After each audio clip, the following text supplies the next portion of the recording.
Okay, folks, welcome back.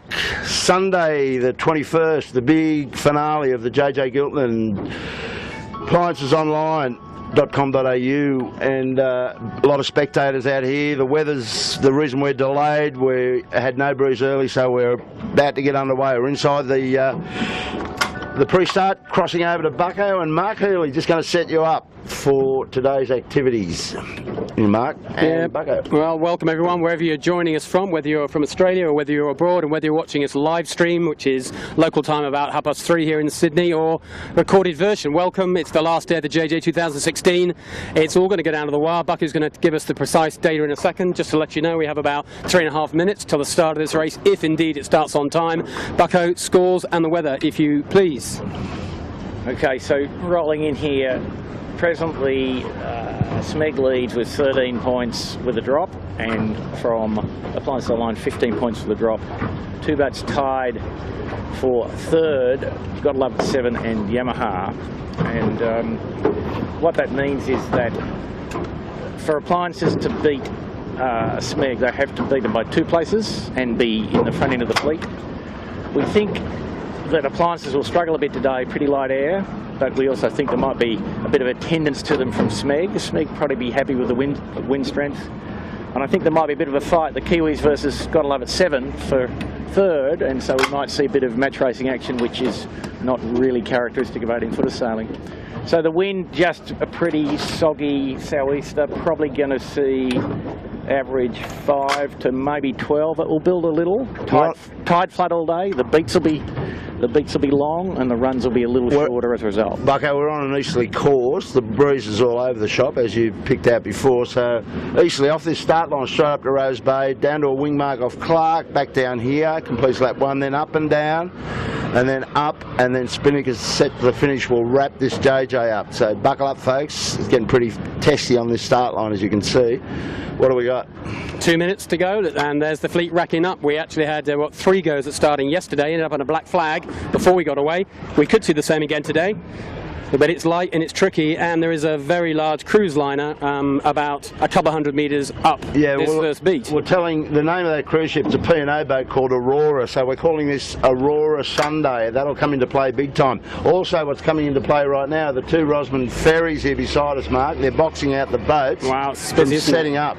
There, we're just having a quick look at that was the ferry that Blake had you on with the big cruise liner. Here are the ferries that Kilo's talking about, these 2 red ferries. These are the spectator ferries, rammed full of people who've had a couple of beers, and they're going to bet on the outcome as well. And 7's jammed up below one of them. Absolutely. We've got just 1 minute and 10 seconds coming up. If you want to set your watches, get ready. About 10 seconds for the 1 minute gun.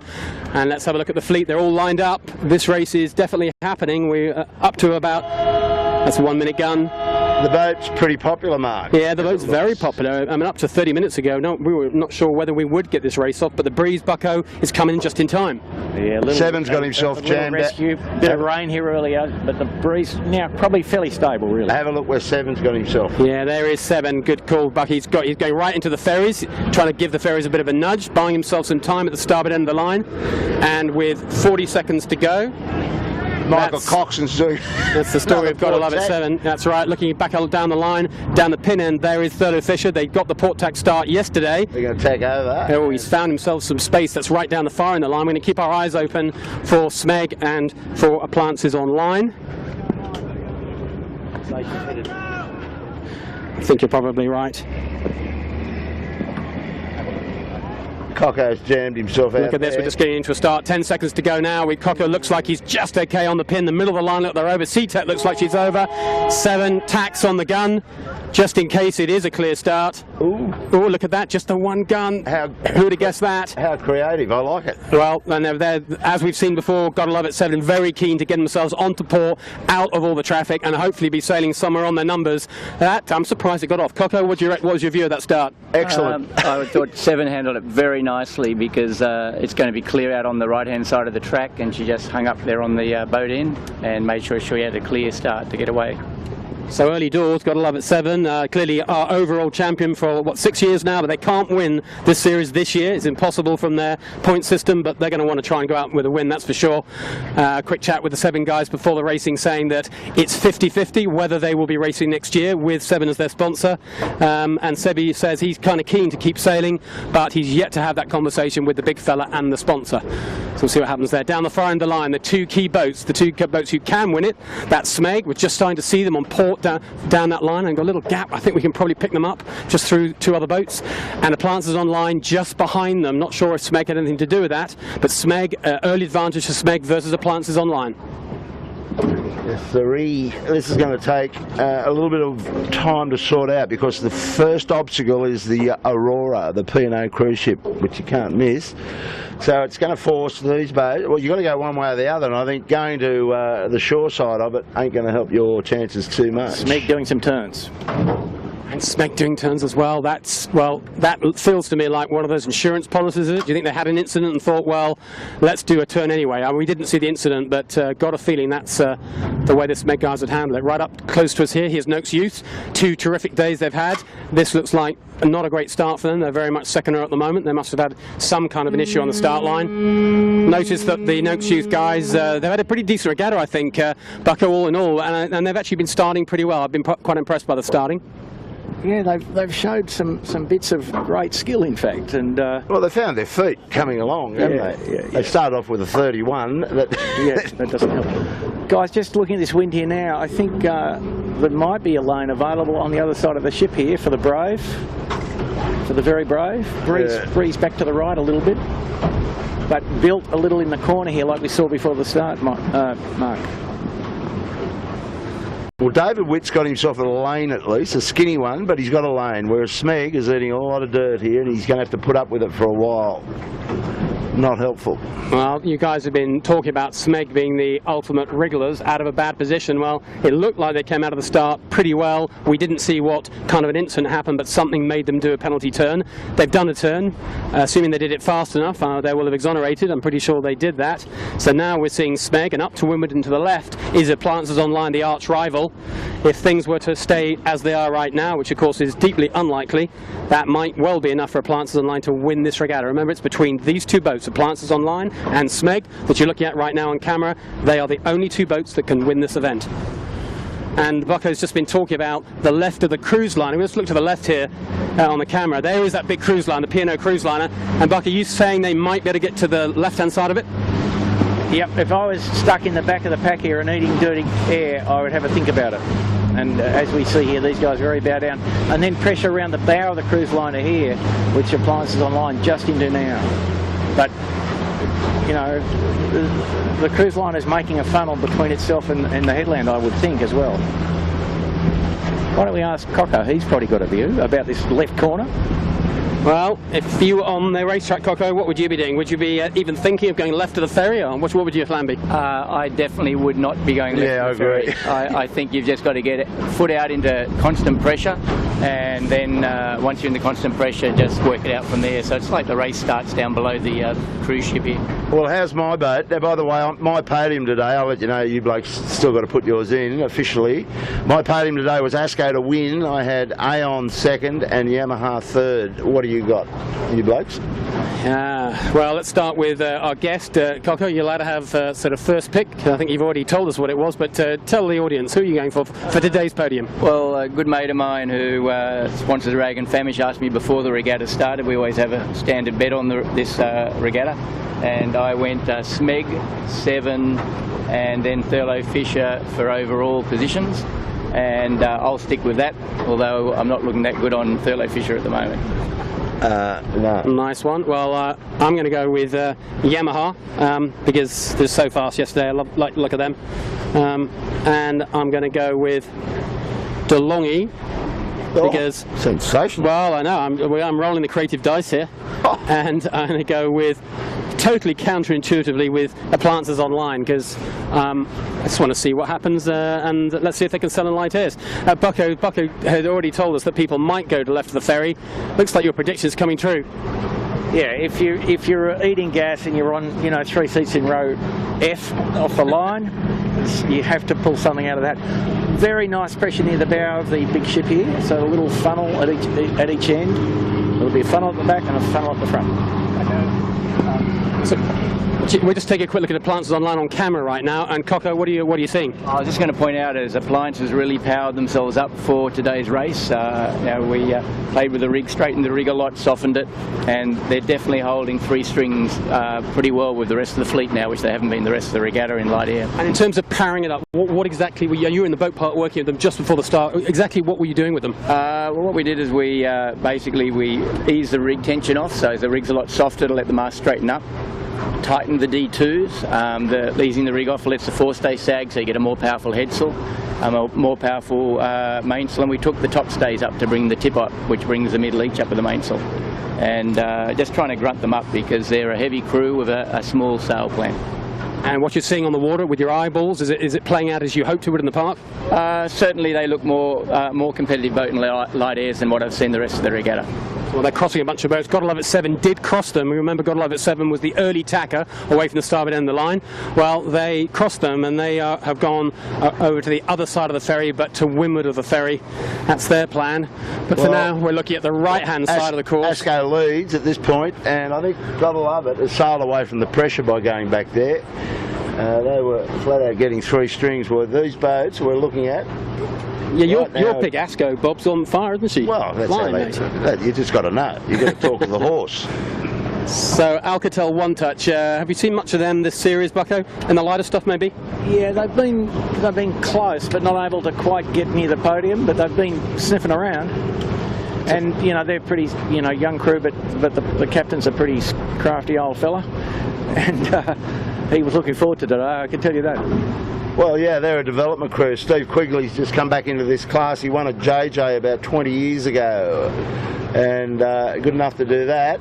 So they got the lightweight, they got the skills, and a bit like Asco, you've got to have the smarts for this and the lightweight. So Asco looking a treat. Asco just right in front of us, crossing us now on camera.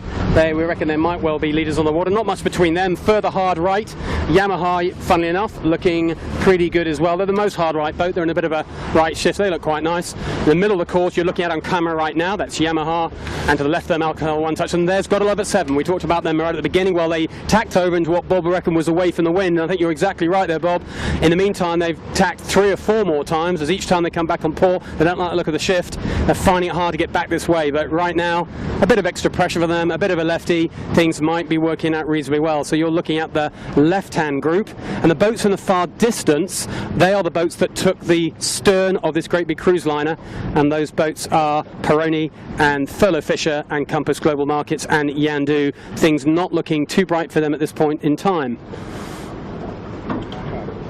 Well, a lot of golf left in this. We've only been travelling for 10 minutes yet, and we're nowhere near the top mark, so buckle up. This could be a long afternoon. You might want to go back to the liquor store even, if you're a bit short in the fridge, is my advice. Great bit of pressure on the right hedge kilo here. Yamaha in a nice vein, which has gone hard back to the right. So the wind about 30 degrees right of where it was at the start line now. And his stablemate, Riley Dean in the Night Frank. And the other thing that's kind of interesting, just a little bit in the far distance on the current camera angle, there's Appliances Online. She's now the most hard right boat, just right by the island.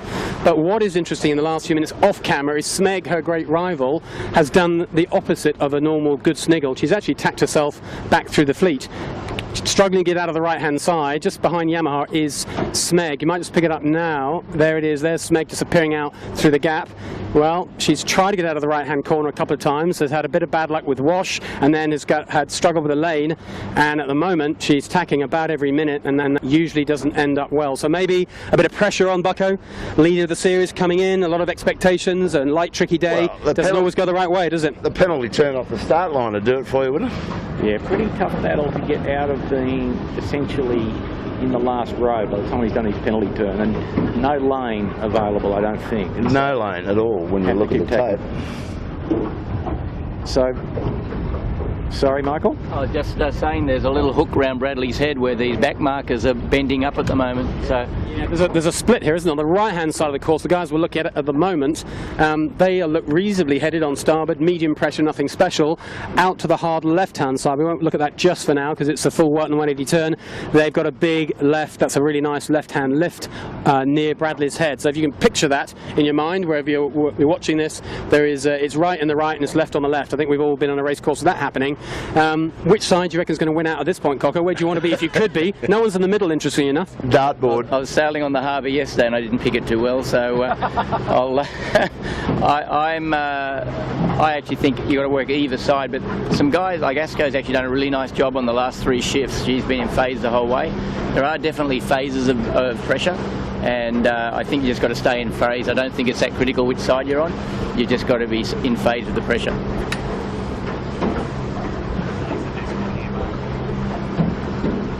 So Mark, yeah, I think where we are here with Yamaha and Asko is the best wind on the whole place.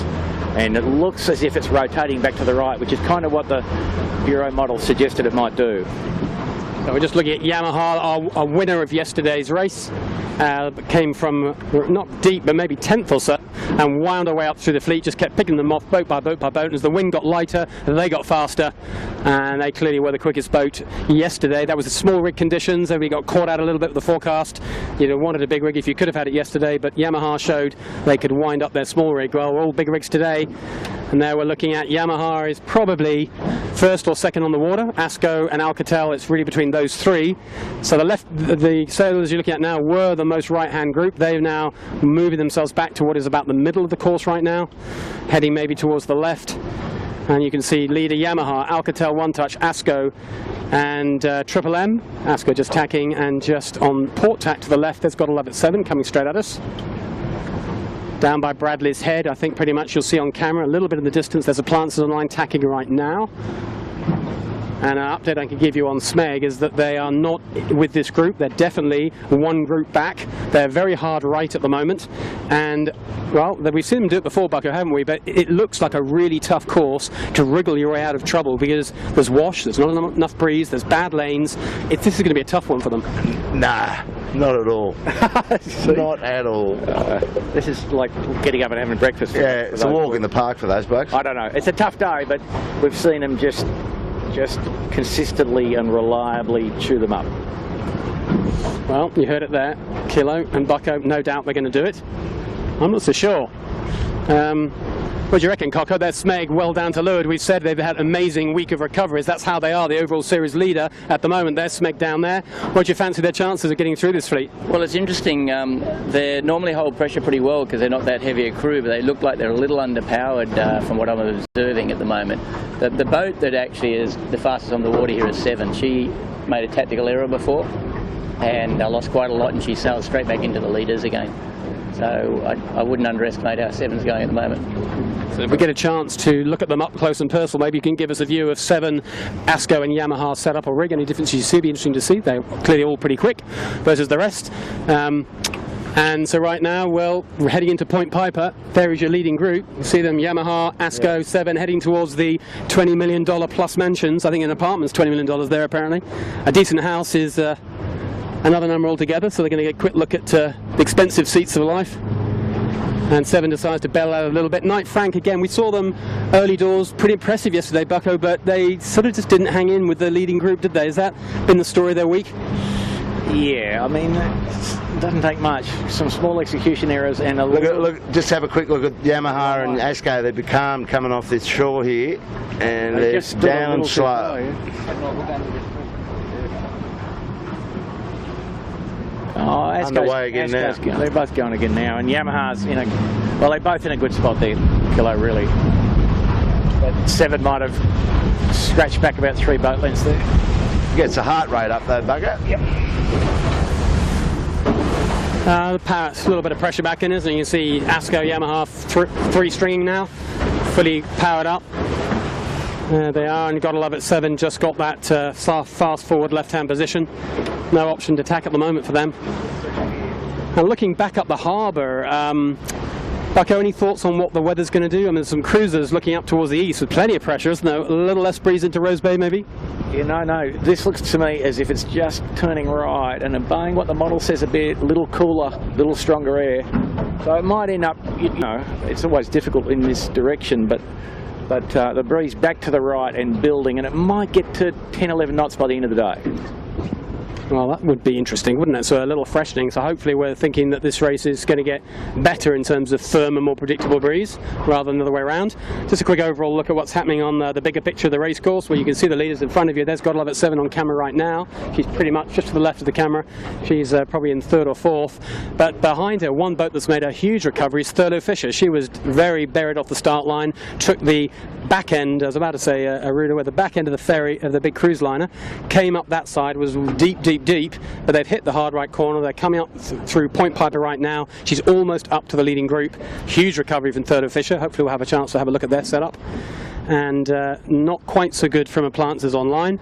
Not quite so good from Smeg either. Smeg is definitely sailing all over the racetrack at the moment, trying to find something. I'd say it's going to be at least a lap or two till they get into the leading group, if indeed they can manage to do that. Yamaha's launched here. Blake's on him. Nice little vane coming at him.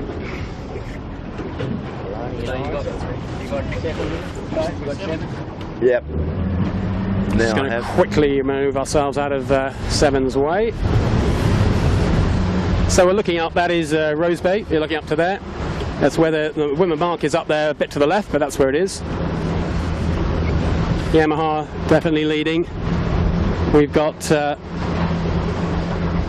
just to the back bar, opposite side of us actually, on port tack, there's ASCO on a big high port. You're about to see ASCO out of the right hand side of your camera picture now. There comes ASCO. And just to mix it up a bit, we've got a few yachts just navigating through the Dardanelles here. That'll just ruffle their feathers a bit.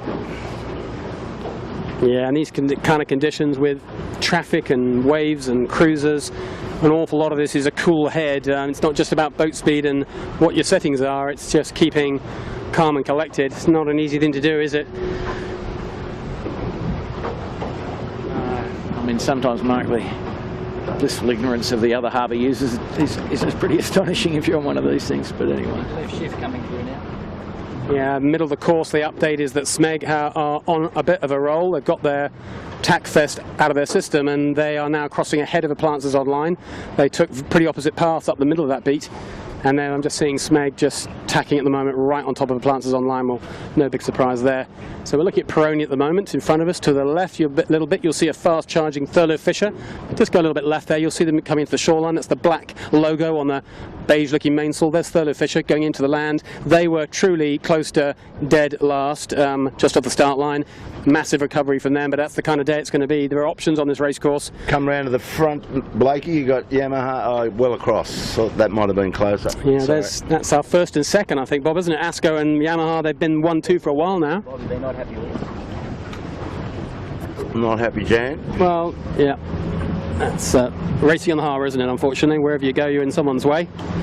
Anyway, leader Yamaha, ASCO second at the moment. God Love at 7 are third on the water, with Peroni pretty close by. But now Thurlow Fisher are probably up into 5th, Alcatel maybe 5th, 6th. But the boats we're looking at right now is the 1-2, that's the Yamaha ASCO battle.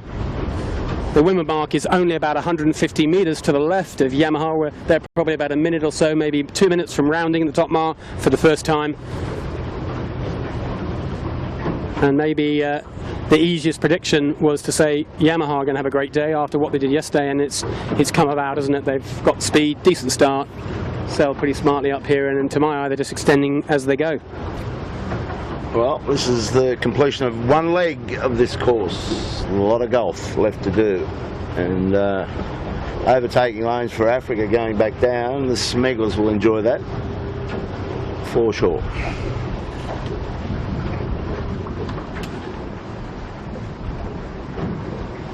How about this pelican in the yacht? Got the buffers out ready for us to come alongside. Yeah, it's busy where we are. We're just looking back towards the harbour bridge there. That is the middle of the fleet. That's the middle of the beach you're looking at. The top of the fleet. We're just about a minute or so from a rounding. We'll make sure we get all that rounding in a second, but it's quite slow motion yachting. It feels like less pressure, Bucko. Would you say it's less here? Just feel the whole fleet slow down a bit. Yeah, no, the leaders there sailed out of the wind for quite some time, and as Michael just said, that actually pretty good bit of left-handed wind at the mark here, so they've gone the wrong way, those guys, the last 300 yards. On the way up here, Coco, what's the right way into this mark? Is it left, left, left, or what do you reckon? I think it's just coming good in the left now, but I wouldn't have been able to predict that 5 minutes ago. But I think Thurlow's actually coming out of the left pretty well from where she was. So she's made big gains on the fleet. So we're just looking at Yamaha approaching on port ley line. It's a hard ley line to pick on a day shifty today, but approaching the mark for the first time. And I think she has extended. She's going to be, a minute or two clear. Alcatel back into this a little bit. She could be second or third round. Thurlow is just flying on fire. These guys are lucky here, mate. They've got a little puff. Yep. So we see Yamaha around here. Perfect timing. Nice puff for them. Good easy hoist, bear away. And they should be able to hang on, build a good 1 minute, I would suggest. Yeah, so that's your leader. Second round, I think Alcatel have had a cracking last couple of minutes. They were back in 5th or 6th last time I checked in with them, but I'm not sure they're going to squeeze around on that ley line. This is a horrible double tack in no breeze and some waves, but there's no one else around them. They can keep it calm. That's Steve Quigley, last one. The JJ, I think in 1996, I think, Bob. That feels like a long time ago, doesn't it? No, it's around that time. But he looks in pretty good shape. AEI was the name of the boat. Was it? There we go. So Steve Quigley goes round, second round. That's his best result of the JJ. Nice work, guys. And look at that Thurlow Fisher. Where on earth? How on earth has he done that? Young Coco. And poor old Asko's been dealt a big Mark, blow. how about Smeg? You've always predicted it. We're going to see where Smeg are. All I can tell you is I promise you they were deep in the 20s less than 10 minutes ago. And they'll be coming in on starboard. But look, Thurlow Fisher, sensational recovery from them as well. Cocker knows he's got to win today to have a chance to get onto the podium, and that's what he's determined to do. Sensational beat from them considering the poorness of their start. They go around in 3rd place. 4th round is going to be 7 in the end, closely followed by Asko and Triple M. Good to see Triple M up with the leading group. They've had a slightly disappointing regatta by their standards. They go around in, what do we got, 4, 5, 6, 7. Smeg are going to go around in 8th. Goodness me, that's at least a 20-place gain in the last 10 minutes. Plenty of good sniggling going on from the Smeglers. Good work from these guys. And then Peroni always seem to have a bit of pace and light and tricky stuff. There goes Nick Daly. He'll just find a little bit of insideness. Where's Appliances gone? Oh, absolutely. Knight Frank next in. Appliances are not too far away in distance, but quite a lot in terms of places. There goes Knight Frank. Next in is going to be Noakes Senior. Noakes Youth, haven't seen them yet. They had a bad start. They did have a very poor start and tough day to make a big recovery. Yeah, here it goes, Appliances online. So it's not over, David Witt's chance is not over. It's the kind of day when stuff can happen, but Smeg have proven how good they are in the lighter conditions and how good they are at making recoveries. And they'll have every idea about where Appliances and line are all around the racecourse. We'll keep a close eye on them. Next round, Compass Global Markets. I think they're going to get just round in front of Aon. We're expecting a bit more from Aon today, Bob, weren't we? I was. Me too. I think you were right. Your pick, that hasn't quite worked out for them. Yeah, I just got a bit buried at that beat. The Compass have to take it wide because Aon come in on starboard. It's one of the starboard roundings, which is always quite interesting from a spectator point of view. Not that much fun from a yachtsman's point of view, but there goes ASCC, and next some of the boats we don't see that much of at the front. Ilvi, is it? Then that's yeah, there goes Ilvi. Had a great day yesterday. Today, not quite so flash. Coopers, not a great result from them. They expect much more themselves. I know they're pretty disappointed on this week's results, and again today, just not managing to find the right buttons. And here comes Yandu, and a long way back is my pick, DeLonghi. So there you go, Mark. You gave him some love. It's a good bit of snakes and ladders that beat, and at least my colleague here, Mr. Coxon, was extremely honest in saying it was difficult yesterday and it's difficult again today, correct? Hey? Yeah, Coco, any with a value of hindsight, just can you just unravel that beat? What do you reckon? What did happen? Where, why did the guys that did well? What happened? Was it all local puffs reading it, or was there a strategy there? Well, I think the edges are playing, and it's just about whether it be luck or good management, being able to manage when the shift's going to go down that edge and the pressure, because it doesn't seem to be paying that much down up the middle of the course, but there are shifts from the east and there are shifts from the south. So it's just a case of getting in phase and joining the dots. Downwind, the same plan? Yeah, I think you'll find the same downwind. I'm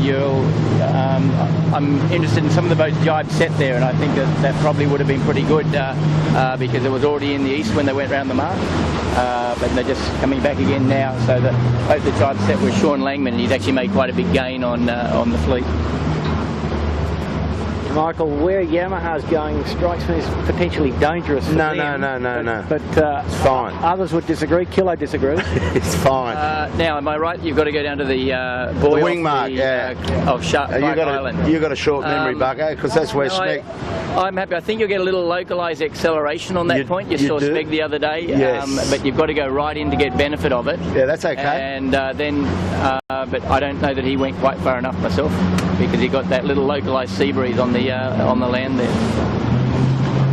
So how's the battle between Thurlow and the Big Red 7 going? Because I just saw them jibe off each other. Those come with us. Yeah, no, 7 carried on, and it's not looking pretty for them. The shift's gone not that well. So at this point in time, 7 are the most lured of the port jibers. We can probably see them on camera just to the left of all those spinnakers. The most left-hand red spinnaker is 7. And at the moment, they're getting rolled by a whole bunch of boats. So Planters Online are over them. This is, right now, not looking terrific for them. They might even jibe out. Well, I'm just... Smeg and Thurlow have torched them, I'd suggest, Kilo. And yeah. Oh no, the 7's got a good header again now, but Smeg and Alcott, yeah, Smeg's definitely very close to them now.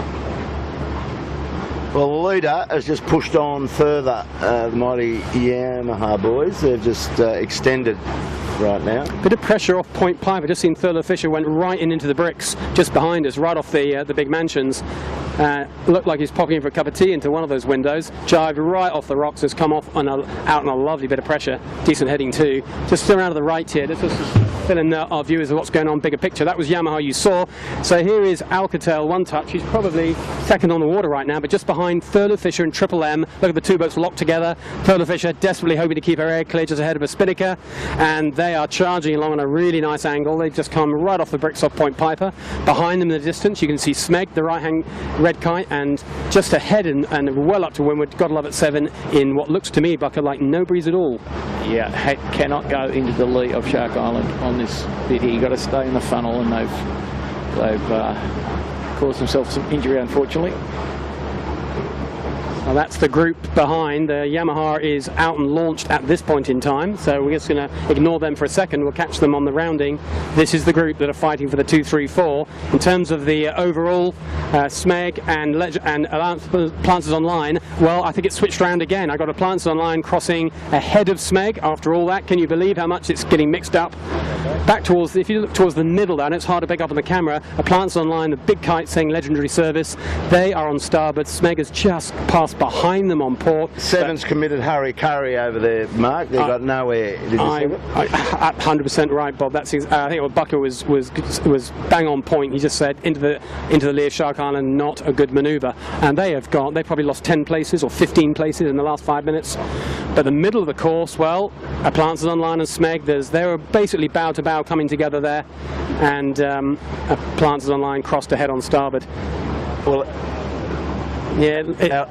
Our leader is around. Yamaha is cleared the wing mark and heading on. And we're just looking at Peroni at the moment. We're looking at the left-hand group as you look downwind, and they've got good pressure. Plenty of wind on Peroni, plenty of wind on Alcatel One Touch and Triple M. It's a wholly different story the other side of the run. We just watched Planters Online and Thurlow Fisher and Alcatel One Touch. Just there's no breeze on that side. It's so local. So what you're looking at now is where all the breeze is. Just a quick look to the left on the camera and you'll see what we're talking about. There's Thurlow Fisher and Alcatel One Touch, light and lifted, not what you want to see when you're trying to sail downwind.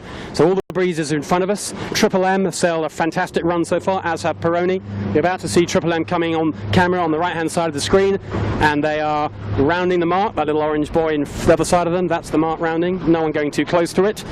Just staying in the best pressure.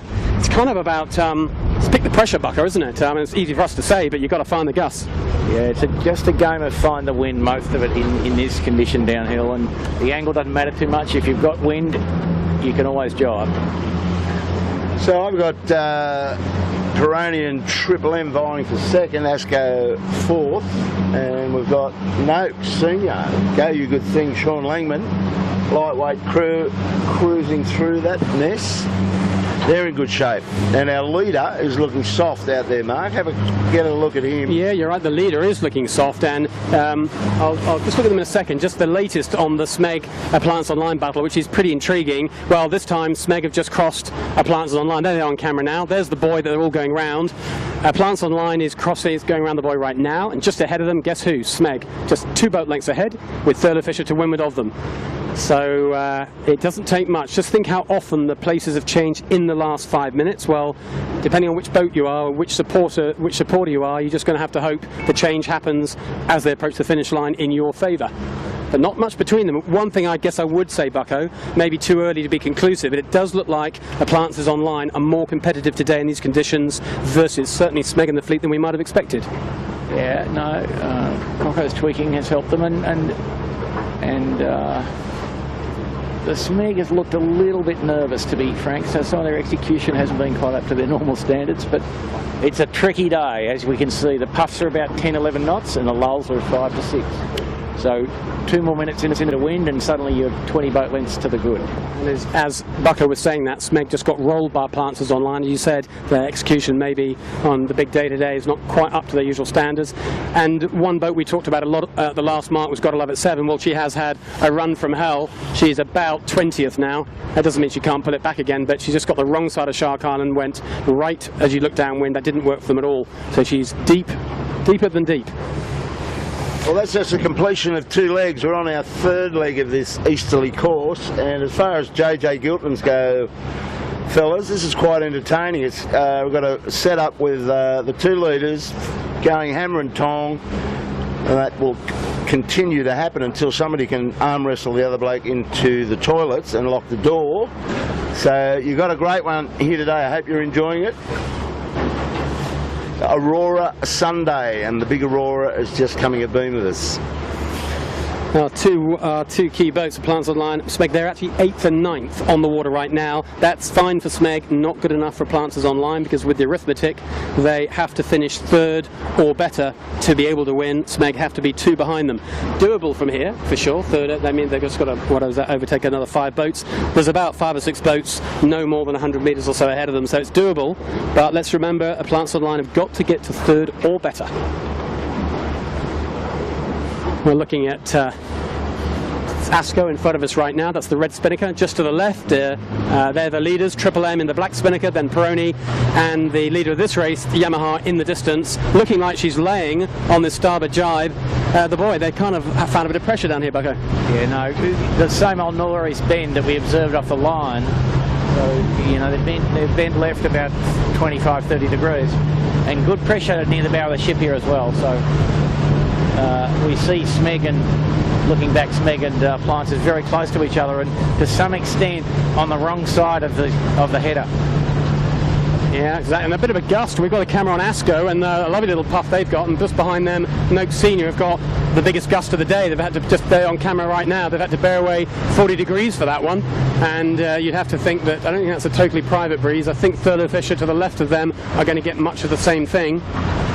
Caught up a little bit higher to windward. There is our fearless duo, Appliance Online and Smeg. They're locked in their own little private battle, the most windward of the 2. Well, these 2nd and 3rd boats have pulled into Yamaha by my calculations here, just eyeballing them. So this is tightening at the front, fellas. Yeah, we're just looking back towards the fleet at the moment. We're going to get up to the front and check out Yamaha in 1 second. There is the fleet. There's an awfully big separation, almost the whole of this leg separating first to last right now. And we're just going to get around the front maybe and just check out the progress of Yamaha here. into almost nor'easterly flow here at the bottom mark, certainly east-nor'east flow. So it'll be a bit of a shake-up in the fleet here for the guys that are too low or too high. And you can see that the mark is actually up to the right of Yamaha. They'll be not far off the drop. Yeah, quite right. Yamaha's nowhere near laying, is she, Bucko, with this one? So this breeze has filtered its way down. It's a proper header. And now we're watching just to the left. You'll see Yamaha about to do a drop here, actually. Let's watch our leader. They're dropping the kite. The boys well up to the right-hand side, almost 90 degrees to where they are now. They carried their kite as long as they can, which, of course, at light stuff is the way to go. And now it's a relatively straightforward drop in these conditions. Harden up, round the buoy, back up we go. And the boats behind, of course, advantage of watching this, so hopefully they'll probably stay high and maybe try and lay this buoy in one. That'll make their lives a little easier. And first round at the bottom mark, end of the first full lap. Yamaha packed straight away, no big surprise. Arguably she could lay this almost in one here, Bucko. Maybe not quite, but you know what I mean. It's a port tack beat, isn't it? Yeah, but then they've got to go through the Dardanelles, which is a true beat. All come to play. So Peroni are going to go second round. So Peroni and Triple M, Mark, got their advantage to get into these positions because they went down that Point Piper shore, as you remember. They were further in there than anybody else, and that's how it's paid out for them. Absolutely right. Triple M, them and Thurlow Fisher were locked in that battle, weren't they? Made a big gain, but Thurlow Fisher came out and went too far the other side of the run, whereas Peroni did the opposite, as did Triple M. That's played out beautifully for them. So these are boats that went round, where were they, maybe 10th-ish? Yeah, they're back. They've come right through. So second round was Peroni, third round is Triple M. Next comes Bob's Pick, Asco. They've been there or thereabouts all race, haven't they? Yeah, well, they've caught up a bit on the run. They got shunted back on the turn mark up in Rose Bay. They came around about 6th or 7th, so they're showing their true colours in these sorts of conditions. And Sean Langman, excellent job with his colts. Yeah, so that's Asco you're looking at now. They go around 4th. Next round is Sean. He's got a little bit of work to do to get up to the buoy, but he'll be fine with that. He'll be going around in 5th. And then our big mover in many ways for the first part of this race, Thurlow Fisher. Well, they've had a bit of an up and down run, but it's kind of worked out net all right for them. They'll go around in 6th place. Or they might go around in 5th. Don't think. Yeah, overlap, but can't use it, I think, is the deal here, Cocker, isn't it? Lumpy old seaway with not a lot of wind, but they'll work it out. I've got a feeling Thurlow Fisher will just pop round the inside if they can sort out that spinnaker sheet on their jib. Oh, look at that, it's Cape Horn. And Steve Quigley has not such a great run for him from sitting where he came from. He was, I think, was he second round? I think he was second or third, wasn't he, Bucko? So here we are, we're in Cape Horn ourselves now. Hang on, we're all going to drown. It's all getting scary. Brace. Hang on tight, viewers. Hang on tight, Mike. Wherever you are. It's okay. Relax, wherever you're watching, we survived, it's all okay. Now where's Smeg gone? Because I can see David right on the mark, so where's Smeg? Oh, right behind him, okay. So, round in, I think that's 8th position, is Appliances Online, so she's got to make up 5, that's doable in the rest of this race. She's got to get to 3rd, and behind her, well, Compass Global Markets, there is, she needs at least a boat or more in between her and Smeg, and she's got it right now. So if she can keep on the forward march, this is possible. He's got a couple of targets, like Steve Quigley and Sean Langman, not to downplay their capabilities in this sort of breed. Well, Smeg's got a couple of targets there. And Smeg's got a tricky drop here. She's running in way deeper than she really wants to. She can't afford to jive. She's too close. She's just got to run deep, horribly deep for a while, and then do a 90-degree turn. That's a little bit of bad luck for that rounding, Cocker. Or was that management there? What, with the Smeg? Yeah, no, approach angle. I think that she just had a bad run. She got rolled by Thurlow, and then when Thurlow rolled her, it allowed David Witt to roll her too. So she just sort of got pushed back in that way. It didn't go her way. But my understanding of the points, though, is she's just, as long as David Witt's not up the front, isn't that right? He's got to be 3rd. Yeah, he has to be 3rd. Yeah, I mean, that's a big ask from here, but anything's possible. Well, it's only 5 places on a day like today. We've seen a lot more than a 5-place move on this run alone. Yep. And he's made a big gain there. Look, David Witt looks pretty powered up on the left over there at the moment. Yeah, there's plenty of golf left, that's for sure. So next round was Ilvi, then It's Got to Love at 7. We've just seen on camera there. Not a great run for them, but they had a pretty good beat last beat, so it looks like they've got the speed. Mark, interesting here, and you see how hard left the guys are, and I think, you know, David's taking the odds of this, you know, taking some risk here, but he may well go around the back of the ship, and it might work this time. What, because the breeze is more in the left, whereas last time it probably didn't pay, did it? Yeah, there's a bit more pressure and it might be just a bit more stable later in the day. Bucko, Asko's also further in there than anybody right now. Just round the back of the ferry, you'll see Asko. Yeah. Starboard tack. Do you think Asko committed there, Kilo, from where you see them? Oh, I think that's the way they play it. Yeah, James Doran. Oh, well, they're gone there. Yeah. So that's Asko. I'm not sure you can see them on camera. Just to the left, far distance on starboard tack. You can just see their logo. It looks to us like they're gonna try for the other side of the ferry, the punchy manoeuvre. Not sure if anyone else will do that, but at some point, David Witt's got to take a bit of a risk. But let's say he's in 8th. He's got to get to 3rd. That's only 5 places. Maybe he doesn't need to roll the dice too hard right now. A lot of racetrack left. Asko's bow is way up in there. He's just got to find some puff. A lot of separation here if you look at Triple M, who went round. Sorry, Coco, just tell us that again. I was going to say, looking at the 2nd and 3rd boat when they went round, Triple M tacked at the mark and went below all the spinnakers, and then Peroni went on about another only 3 or 4 lengths, but she got above the spinnakers, and she's got big separation left now of Triple M. Big separation. I'm certainly looking up wind. It seems to be, as I'm looking as far as I can there, Bucko, left-hand pressure, isn't it? It seems to be a lot of boats high left. Yeah, I mean, I think there's a bit of permanent left hand here. Looking at the boat closest to the bow of the ship, well up on port tack, like aiming at the mark on port tack at the near closest to the bow of the ship. So, and looking at Triple M, also well bow up on the hard right. So, looks like a little permanent back to the left, and that southerly flow that we saw, or southeast flow that we saw on the Point Piper shore, has been deflected away. So we're just watching in the 20s is where we are roughly in terms of positions at the moment, and that's Yandu.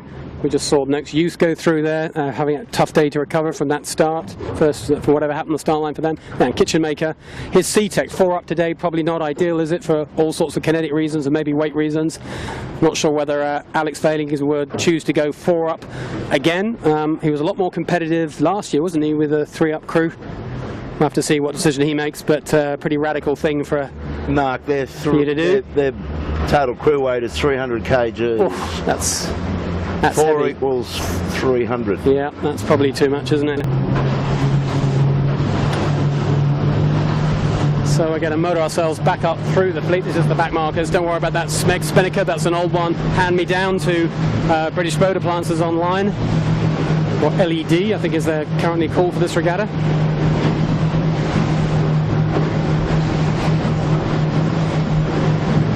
We're just looking at those boats we saw rounding previously on camera now. There's Noakes Youth, the hard left boat on port tack. David Witt's becalmed under the bow of the Aurora.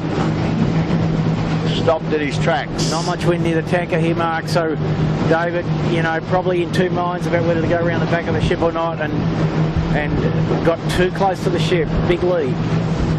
Yeah. It's interesting. But off to the right, they're losing out on the left ship. They've got wind, haven't they? And as you said, too close to the ship. This is horrible, but he's going to have to sort of pump his way through here best as he can. We're just looking at Knight, Frank and Aeon over there on camera. Just come around to the left a bit here. Just look at, we're talking about Appliances Online. They've really run out of breeze. They've got Tom Anderson on the leeward wing bar. Look at this. This is beyond painful, and particularly because they can see ahead of them. All the boats they're looking at have got plenty of breeze. The breeze is about 100 yards ahead. It's just decided to stick. This is a friction effect, isn't it, Bucko? That's what's going on here. Whoa.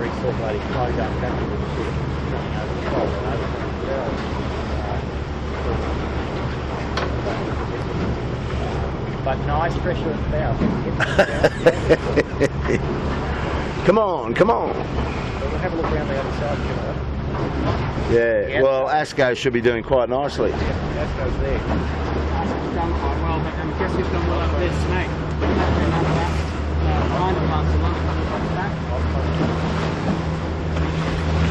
And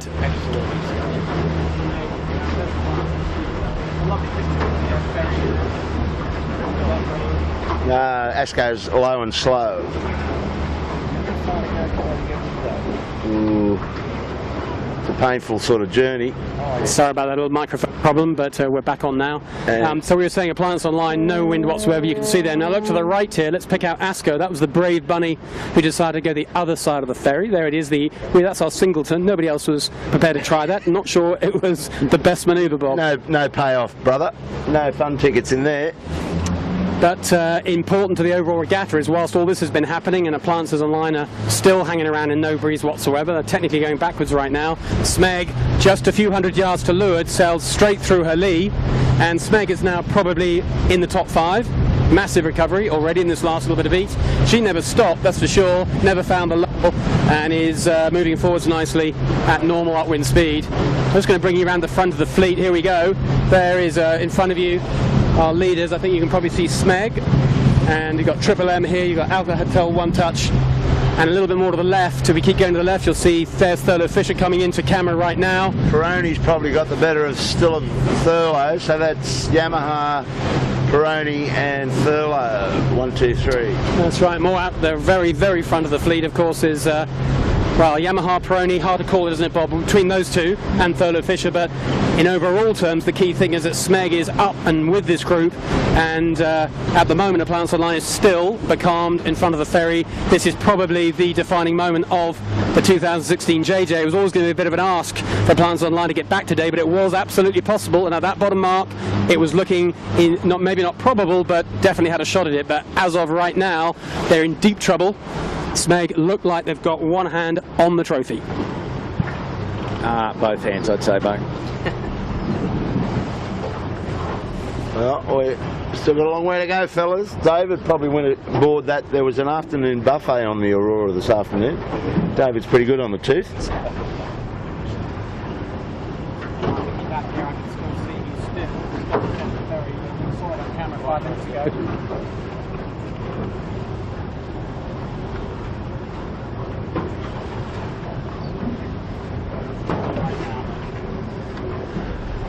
Peroni clear second.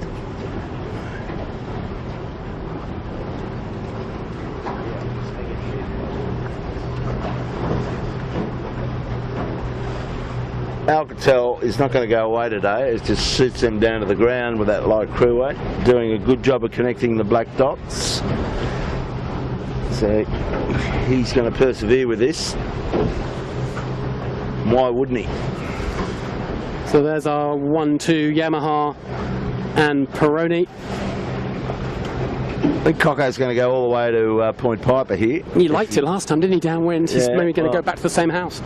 Well, there's pressure around that point. Lifting up into it. I'm just looking at Thurlow Fisher here, Coco. Not only your sails, but your nephew sailing this boat as well, isn't he? Yep. The young nipper, just 40 years old. Just looking at the regular setup, just quick comments, what are you seeing? I think they look pretty good. We spent a lot of time leading into this regatta with both Thurlow and Smeg on the water, and Thurlow, Smeg had quite an edge on Thurlow initially, and Thurlow got better and better. I mean, if you look at a regatta, if you took the two middle races away, I think she had a 7 and an 8. She'd actually be pretty happy with her scorecard. But just got it wrong in the middle there tactically. But she's very powered up here, no problem at all. Going to have a nice shift out of the right. It will be interesting to see how she comes back with the leader. There we go. Nice little puff they found. You ought to size them up with Yamaha way over to the left. And Yamaha's high. You can see the pair of them. Well, Peroni's going up high too there. That's low pressure. Yeah, it's all kind of, as you were saying, Bucko, bit of a persistent left, I think, is it, in overall terms, with a bit of local stuff left and right, but mostly a lefty? Yeah, breeze has just softened a bit, and neither of these winds is winning. You know, the nor'easter has got not enough to push away the sou'easter, and the sou'easter, you know, is probably flowing quite well outside the heads, but in here the breeze is further left, and neither wind dominant, so a mixture of really two winds here on the racetrack. Well, in the far, far distance, it's probably too late to make a difference now. Plants as a line has finally wriggled free of the curse of the Aurora. I think it was looking at the angle of a Plants on line, she's massively high in the lefty. I think that breeze basically went left and they were end up stuck just properly in the lee. The local breeze was fully in the lee. Somehow they got out of it. They're now pointing pretty much at the target for Rose Bay. So on that side of the course, it's such a left shift. They would lay it in one, but they're such a long way back. I don't think it's going to make any difference whatsoever. They are in the cheap seats, is probably flattering them at this point in time. Yeah, mate, but you see where the Smeg has gone, kind of as a result, I suspect. The Smeg's put the just-in-case in across there, and probably not too unhappily, but, you know, probably not quite mainstream either. Yeah, they're not going to let them off the hook at this point, are they? It's sort of played out for them quite fortuitously, maybe you could say there. Our guess is they probably would have made it stick on their own bat anyway, but it played out quite nicely for them. They're not going to allow fate to play it back the other way, that's for sure. So here we are with up close and personal with Thurlow Fisher.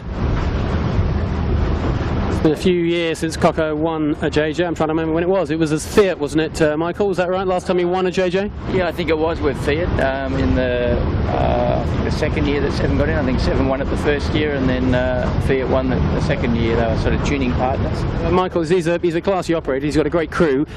It surprises me he hasn't won more of them. What are your thoughts about that? What's actually happened? Does it surprise you, first of all? And if so, why do you think he hasn't quite managed to nail it? Well, if you look at it, when you say he hasn't won more of them, I think he's been second to Seven about 6 times. So, I would suggest that any normal period of time, you'd say actually he's done pretty well. But Seven has been a formidable crew for so long, and as we can see that, and I think Ian mentioned it yesterday, a bit of a reshuffle there. I mean, it's a credit to the 18-foot skiff class that 2 crew out of that boat have been drawn into the America's Cup, and it just takes time to get it. It's no reflection on the new crew, but they are new crew, and they've got to build it, and that's brought them back to the pack. So there's Thurlow Fisher. Let's look back at the front now. Here we are, the little battle between Yamaha and Peroni. Peroni's giving Yamaha plenty to think about. Obviously not slow is the dark horses. Nick Daly and his boys, they're doing damn well in this sort of breeze. Nick always gives us something to talk about, Bob, doesn't he? Yeah, anything can happen with Nick. Remember a couple of years ago we actually ran up the back of him and took him out. He was leading in that race.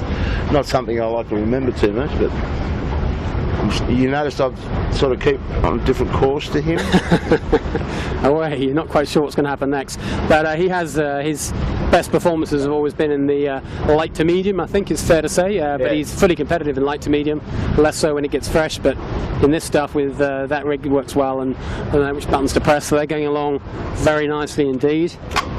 Not one of your rigs, this Coco, is it? Well, what are you looking at it? I know it's a competitive product, but tell me what you like or you less like about it. Well, when you've only got 2 masts, 2 mainsails, 2 jibs, you've got to work out where you want to be, whether you want to be an all-round rig or not.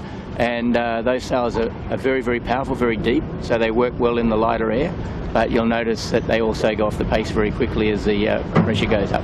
So I think if you look at the result sheet, the regatta's been more moderate airs, and it's great to have a specialist light air rig, but that's only good if you get a whole light air regatta. So I'd rather all-purpose sails. Is it, just forgetting your personal view, as you're head of North Sails Australia, is it good for the fleet to have a couple of extra sail makers in the mix, or is it good for the fleet for everybody to use effectively a one design sail? No, I think that it's good to have competition. There's always competition in any fleet, but really it's about the art in an 18-footer now, because of the restrictions having 2 masts and only 6 sails, is you've got to have an all-round conditioned boat. So there's no point in being the fastest boat in 20 knots if you're slow in 10 knots. And so you've got to have both rigs very versatile. And there's nothing wrong with getting 3rd or 4th in one race as long as you don't have bad races. So if you're always up in the top places, but if you look at a lot of this fleet, they go from a top 5 place to a 15 to 20 place. Yeah, quite right. The rigs aren't versatile enough. Indeed. Well, here's a boat that feels to me, Bob, we've watched this guy for a couple of years, haven't we? He feels to me they're more versatile this year. They've always had their moments, but Yamaha's starting to feel like a bit of an all-rounder now. Yeah, I like those guys. They got a good mojo, and he's changed he had a bigger sheet hand the last time. He was quite a character, that guy. But the guy that's got in the sheet now, I don't know his name, you might like to dig it up, Bucko, but they have a pretty good understanding of it and tight little, teamwork on that boat. If you watch them, they don't stop moving around, and David's as sharp as a tack on the helm. So we're coming up to the top mark for the second time. We've got one more of these to go, Bob, haven't we, this race course? Yes, and then it's the finish. So you get all the way down the bottom, all the way back up, and then to the finish. Yeah, so Kilo, the lineup, David McDiamond at the back, Matthew, Stephen and Bradley Collins, the other boys, and they've been pretty good, I'll say that. So they're certainly losing nothing in the handling stakes. So first round, second time, the top mark is Yamaha, David and his team. Another great performance, the one yesterday. Came a little bit from behind today. It's pretty much been from the front all the way through. Go, jibe set, there we go, interesting.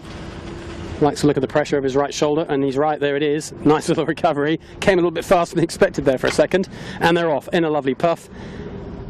And that will be very good news for them. They're going to skedaddle out of this top corner of Rose Bay, whilst everybody else is struggling to get up to it. So their first round, you can see they're night and day ahead of everyone else. Oh. You can see Thurlow Fisher, who's probably going to be third to the left of their spinnaker, still downwind of them. The second round is going to be Peroni, who are well off to the right of the picture. They are overstood in this puff.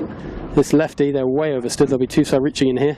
But at least they're in pressure, and maybe that's more important than knowing the lay line. Well, Yamaha murdered Peroni in that last 5 minutes of that beat. Didn't they? Because they weren't far behind, but now they are a long way behind.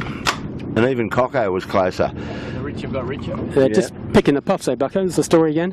Yeah, I mean, but Peroni does make a bit of a habit of being a little fat on the lay line as well, They do, maybe not that keen on tacking, is that what you're suggesting? Correct. There we go.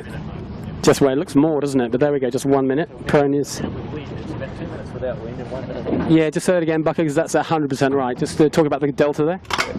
Yeah, so the gap between the first two boats is pretty much exactly 1 minute, and we're just explaining the Yamaha looks a long way away, but they've sailed in wind for a minute. If there's no wind, it's 2 minutes. These boats, boat speed very lined up with the wind speed, and here we've got, as we've observed, 6 to 12, and in 12 knots the boat does go twice as fast as it goes in 6 easily. Look at the angle. Peroni's angle at the moment is pointing in almost complete opposite to where you want to go. He should have jibe set as well. Clearly should have jibe. Now he's got himself boxed out by 2 upwind boats. So Peroni's going to have to jibe because this is getting quite ridiculous. She's heading for the golf course at Rose Bay, and that's not a good place to be. So Yamaha absolutely crucifying her right now. So the 1-2 battle is not much of a battle. Anyway, back to the mark. About to be third round. You're about to watch Thurlow Fisher coming up to the buoy. So a pretty good effort from Michael and his guys. A very good beat. Made a few places there. Yeah. Third round, Thurlow Fisher. Next round is going to be a reasonably tight little battle between Triple M and Alcatel One Touch. Coco gets the jibe set in. There's not much doubt for him about a jibe set, so very different plan to what Peroni did. Pretty much the same wind they went around in, same angles. And I've got a feeling the jibe set was the smarter move, but we'll see how it all plays out. It's a funny old day today. Maybe Peroni knows something we don't. Triple M will go around in fourth. And fifth round, this is going to be a full 180-degree turn from Alcatel One Touch. And Asco, who was way up, he went to the north of the Aurora and slowed it right down, but he's actually persevered and didn't end up too bad as far as positions. A long way back though. From the leader, that is.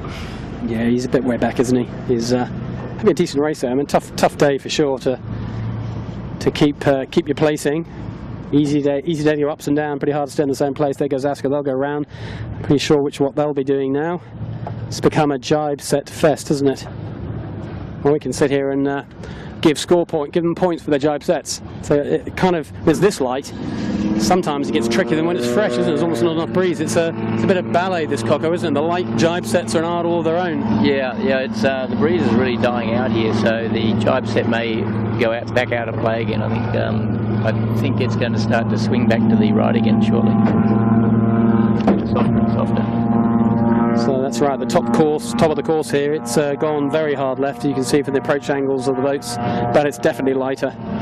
The next boat going to go around is going to be Compass Global Markets. They've had a pretty good beat here, and then it's probably going to be Smeg, who will be content with what's happening. They're not quite looking quite as advanced as they were halfway up the beat, but more importantly, they've stuck themselves well and truly between the mark and Aplances Online.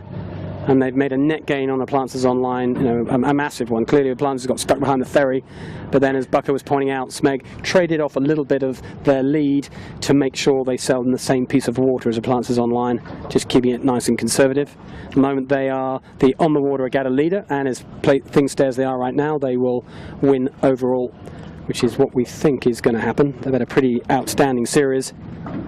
You've worked a little bit with them, Coco, haven't you, in terms of tuning and setup, and tell me about the way they go about this campaign. Smeg are the ultimate professionals. They're working with them. It's sort of, I feel tough when I go out with them, because when you go out in two boat with another boat, you want to share the information. But honestly, I rarely can give them much input. They've thought about it all themselves. They basically tend to speed the other boats up when you go out two boating. They've really got their act together, both on and off the water. Their tuning's excellent off the water. And once you get on the water there, they just really sail the boat well. As I was mentioning earlier on, when you're out there working with another boat and there's a little time to kill, they won't just stop and wait for the other boat. They'll actually do figure of eights, just working on their crew work all the time. Well, whatever they're doing, it's clearly working. They've got themselves parked up in a nice little hole right now, but the breeze has just kind of disappeared. It's gone away for a second. It could be caused by that seaplane. I don't know if you heard all the revs going on in that Beaver it's had 3 aborted landings due to all these spectator boats up around this mark here. Smeg got a bit on here actually, Bob. Smeg have got to keep clear of 7 and got to keep clear of Coopers. Sorry to interrupt you there. No, that's all right. They're just going to have to. They're just sneakling through the gap. There they go. They just managed to do it. That would be a nasty way to have to drop a kite into a turn there, where they were fully exposed to 2 leeward boats, all both on the same tack. Anyway, that drama's gone. Sorry, but you're talking about the seaplane. Do we have a seaplane in amongst us while we're watching that? Well, he's had 3 goes at landing. You might have heard the revving of the motor as he had to take off again. Well, he just aborted, did he? No water. Boarded 2. Yeah, no. Well, there's too many boats up here. You line it up and then bail out. He's down now, just so you don't panic.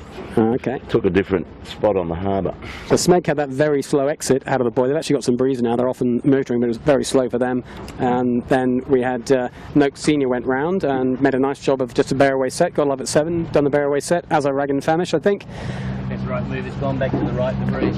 I think it's the breeze has gone right, Cock, you were saying, but also when it's that light, the jibe set's a little high tariff, isn't it? Yeah. It's a big move to do a jibe set. They did a tack jibe set, so it's a really big call.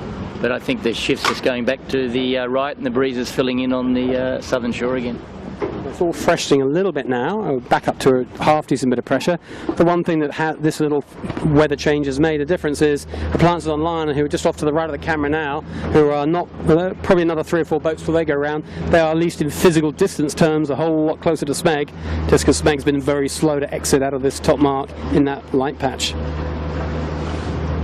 So there we are, there's Aplances Online now. There are another couple of boats to go around. There's not been a great beat for them, but they really were fully becalmed for, well, more than 5 minutes. And so a hell of a long way to come back from them. And one thing to be sure of here, Bucko, no surprise if he can. Woody's going to roll the biggest dice he can possibly find, isn't he? He's going to do something. There's no point following. Yeah.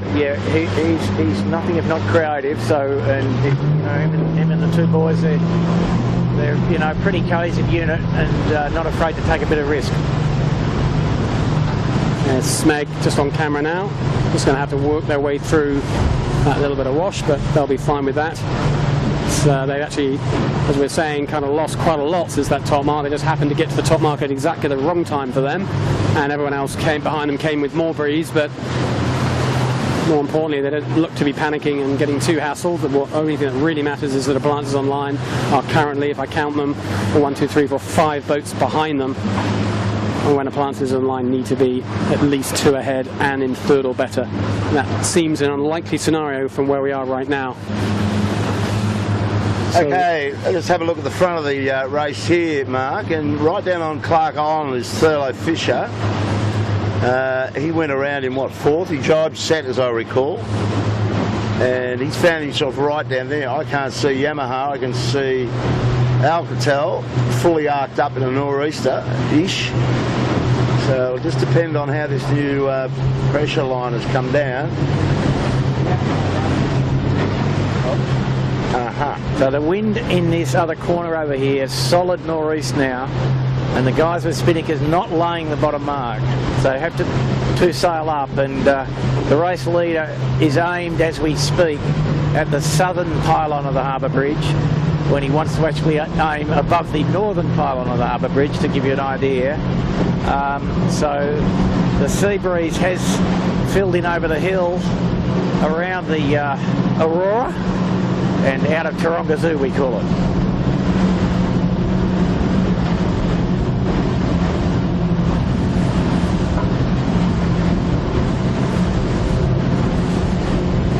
Well, Alcatel could be in pretty good shape here, Bucko. He's persevering and trying to stay high. He's really out on the rack. He's got the better of Michael Coxon and Peroni, possibly. What do you reckon? Mark, you got? Yeah, he's pretty close to getting there second, I would suggest, and that'll be a remarkable result. But we did observe that they did know what they were doing. They do know what they're doing, and execution might not have been the best this week, but smooth water, light crew, light air, and some good tactics. Here you go. Well, he knows he's got to stay up, and he's given that his full attention at the moment. Sit down now. He won't want to get too close.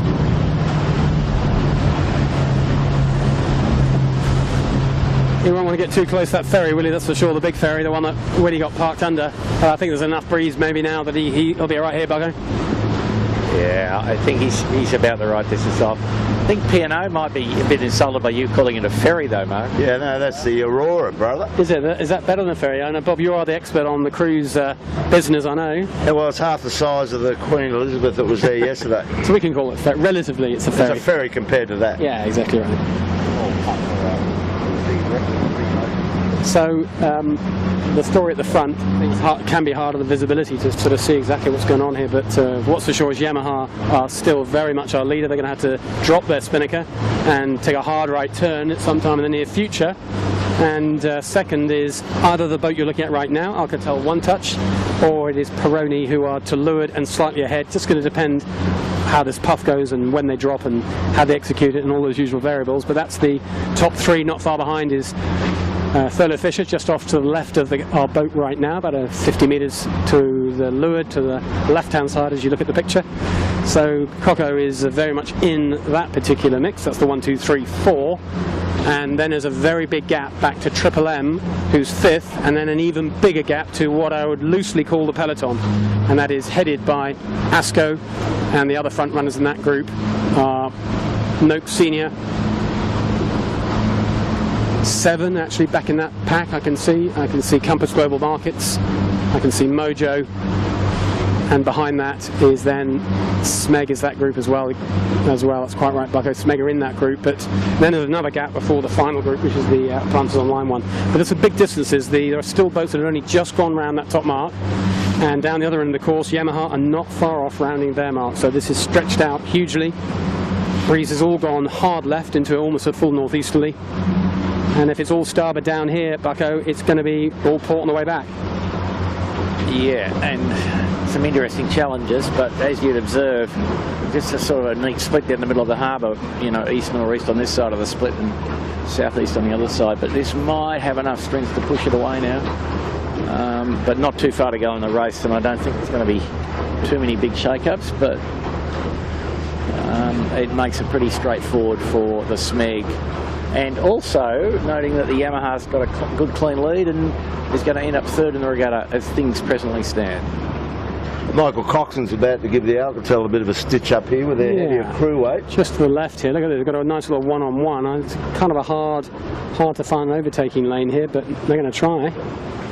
I can tell, get it back a little bit there. But if Yamaha third overall, that feels like the right result, doesn't it? Often these regattas, you do seem to end up with the right boats in the right positions.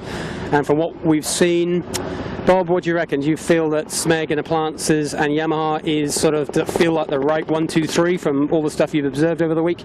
Well, sure. I mean, they got there. They got there through their results. You can't argue with that.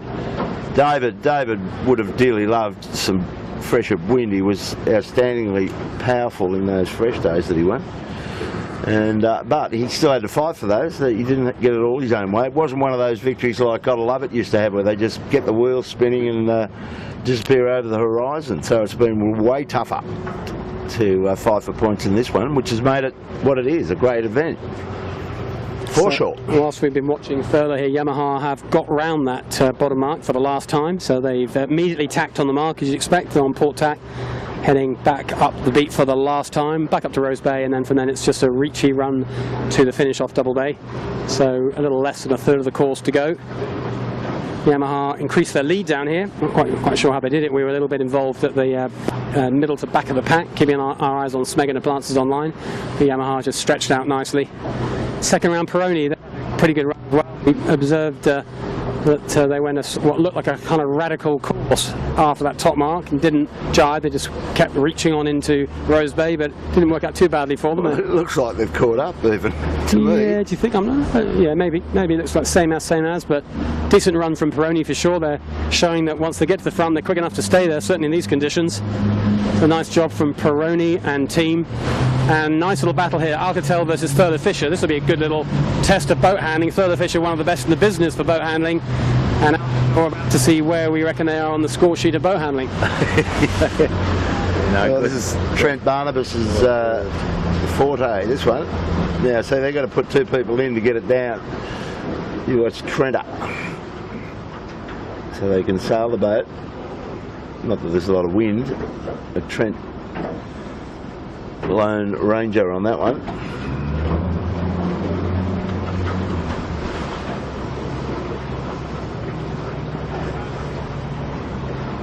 Well, so yeah, as we'd expect, the Thurlow straight into the tack. So the delta there was 1:15, so there was a slight gain to Yamaha on that run. Okay. So pretty good boat handling, was it? Bucko, you're our expert. JJ winning crewman. It wasn't too hard, but at the same time, even in the light stuff, it's all the subtleties, isn't it? It's all the little bits that make the difference. Yeah, and I think what you observe there is that Thurlow was round clean and was able to tack. They're now probably in front of Alcatel, and that's just from being clean at the mark, completely clean, ready to tack. Trusting that Cocker just knew that's going to happen, didn't he? So he was fully knew he could go straight into the early tack. Well, this is sort of, we got stuck in a bit of a bind here. We're down the bottom waiting for boats to come for us, and they're a long way up. Yes, we can't be all over the course, can we? It's one of those ones. We can not be over it at the same time. As fast as the camera cat is, it's not quite that fast, but maybe we watch a couple of them and then get up and maybe hang in the middle of the course, possibly. We'll have to see.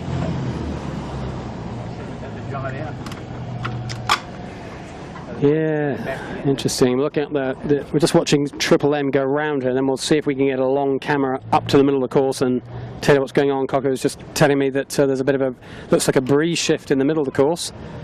We'll get on to that in a second. There goes Triple M goes round in 4th position. And Coco, middle of the course, what are you seeing up there?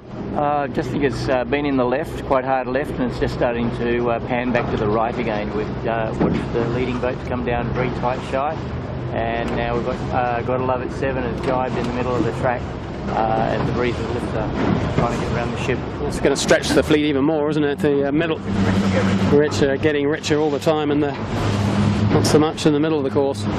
So that's Triple M have just got the tack in, not the super fast tack like we saw from Thurlow Fisher, but that was pretty slick. They went round in 4th position. And here's Asco, a 5th, Compass Global Markets, having a pretty good race today for Keegan York and his guys. So Mark, a bit of shake up here. The Noakes is after them, but then you see the 62s come up. The Smegs wriggle their way through somehow or other. So Cooper's 62 now inside the top 10 for the first time today. and the Smeg has, you know, conserved their position, let's put it that way. And the 7 now behind the Smeg as well. Yeah, I'm not quite sure how Rag did that, but that's a great recovery. The top mark, they were looking pretty ugly, weren't they? But it's worked it out, this funny old race course, and they're having a great recovery. So that's good work by them. Let's get through this bit of slack here. Just off to the left, there's Smeg coming downwind. And they look like they're in 5, 6, 7, about 8. They've kind of 8 seems to be up their number today. I think they're about 8th position at the moment, but most importantly, they're a long way ahead of Appliances Online. That's really all that matters to them right now. So keeping clean and keeping safe. It looks like this is going to go their way. Big wind shadow under the Aurora. You can see that Thurlow and Alcatel and Peroni came to a dead stop. So you've got to go wide like Smeg did up here the last time. Yeah, very, very light. Look how light Thurlow Fisher are. Not as light as it was on Appliances when they absolutely stopped for 5 minutes, but that's still pretty light. Well, look at Mojo and no excuse going under there. They don't know. Well, we can't imagine that it's going to be that bad, but it will be, boys, for a while.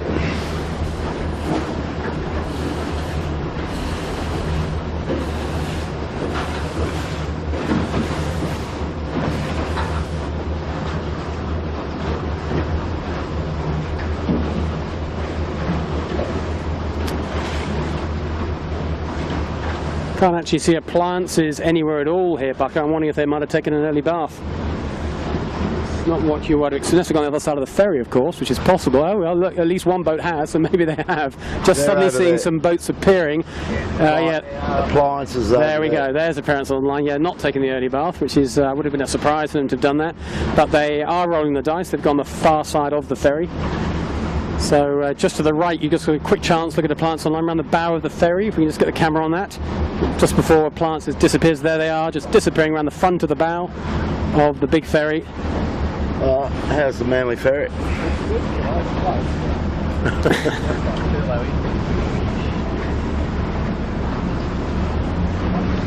And just to my left, just here is a large Manly ferry. It's going to give Peroni the big heave-ho. Usually they sound the siren, don't they, pretty loudly at this point. They usually wait till the last minute. Peroni seeing that a little bit late. The ferry was never going to move, but that's okay for them. Oh, now he makes his noise. Oh, he's got another chute. He's got a skiff in front of him that is, unfortunately, I hope he makes a big, oh my word, has he crossed him? Just, that is close as you want to be with a 200-foot ferry travelling at 15 knots, that's for sure. He was in stealth mode, mate. Full stealth mode. Sneaking up on them. So Peroni tacked away, and they'll probably tack again soon as they get into clear air. That's on camera right now.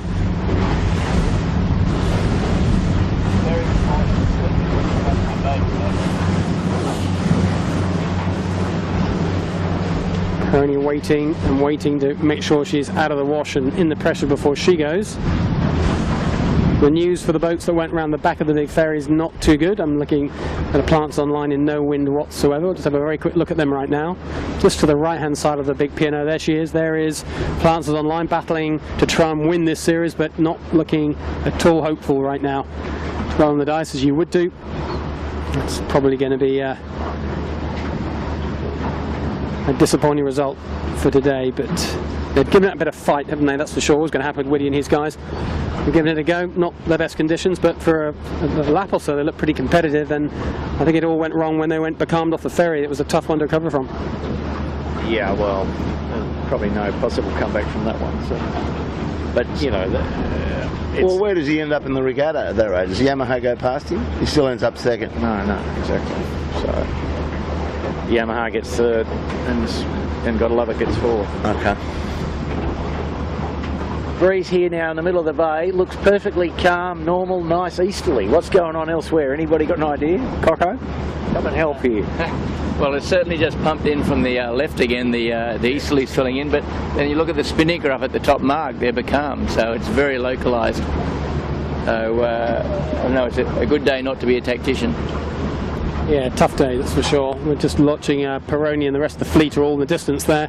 Out in front of us is Yamaha. We have got, just to explain why we're having to take a bunch of long shots, our fleet is spread right across the harbour. The front boat Yamaha is up by Double Bay.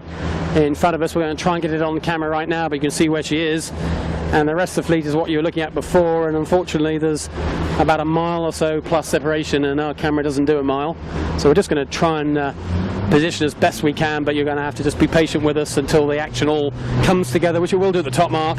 And after that, it's a reachy run to the finish. We're probably about 30 minutes from the end of this race, the end of the 2016 JJ. Not much more to go now. And here is our leader of today, our winner yesterday.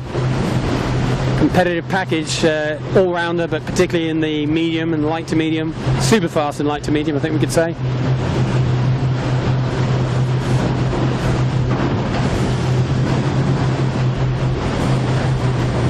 How's your battery going up there, bloke?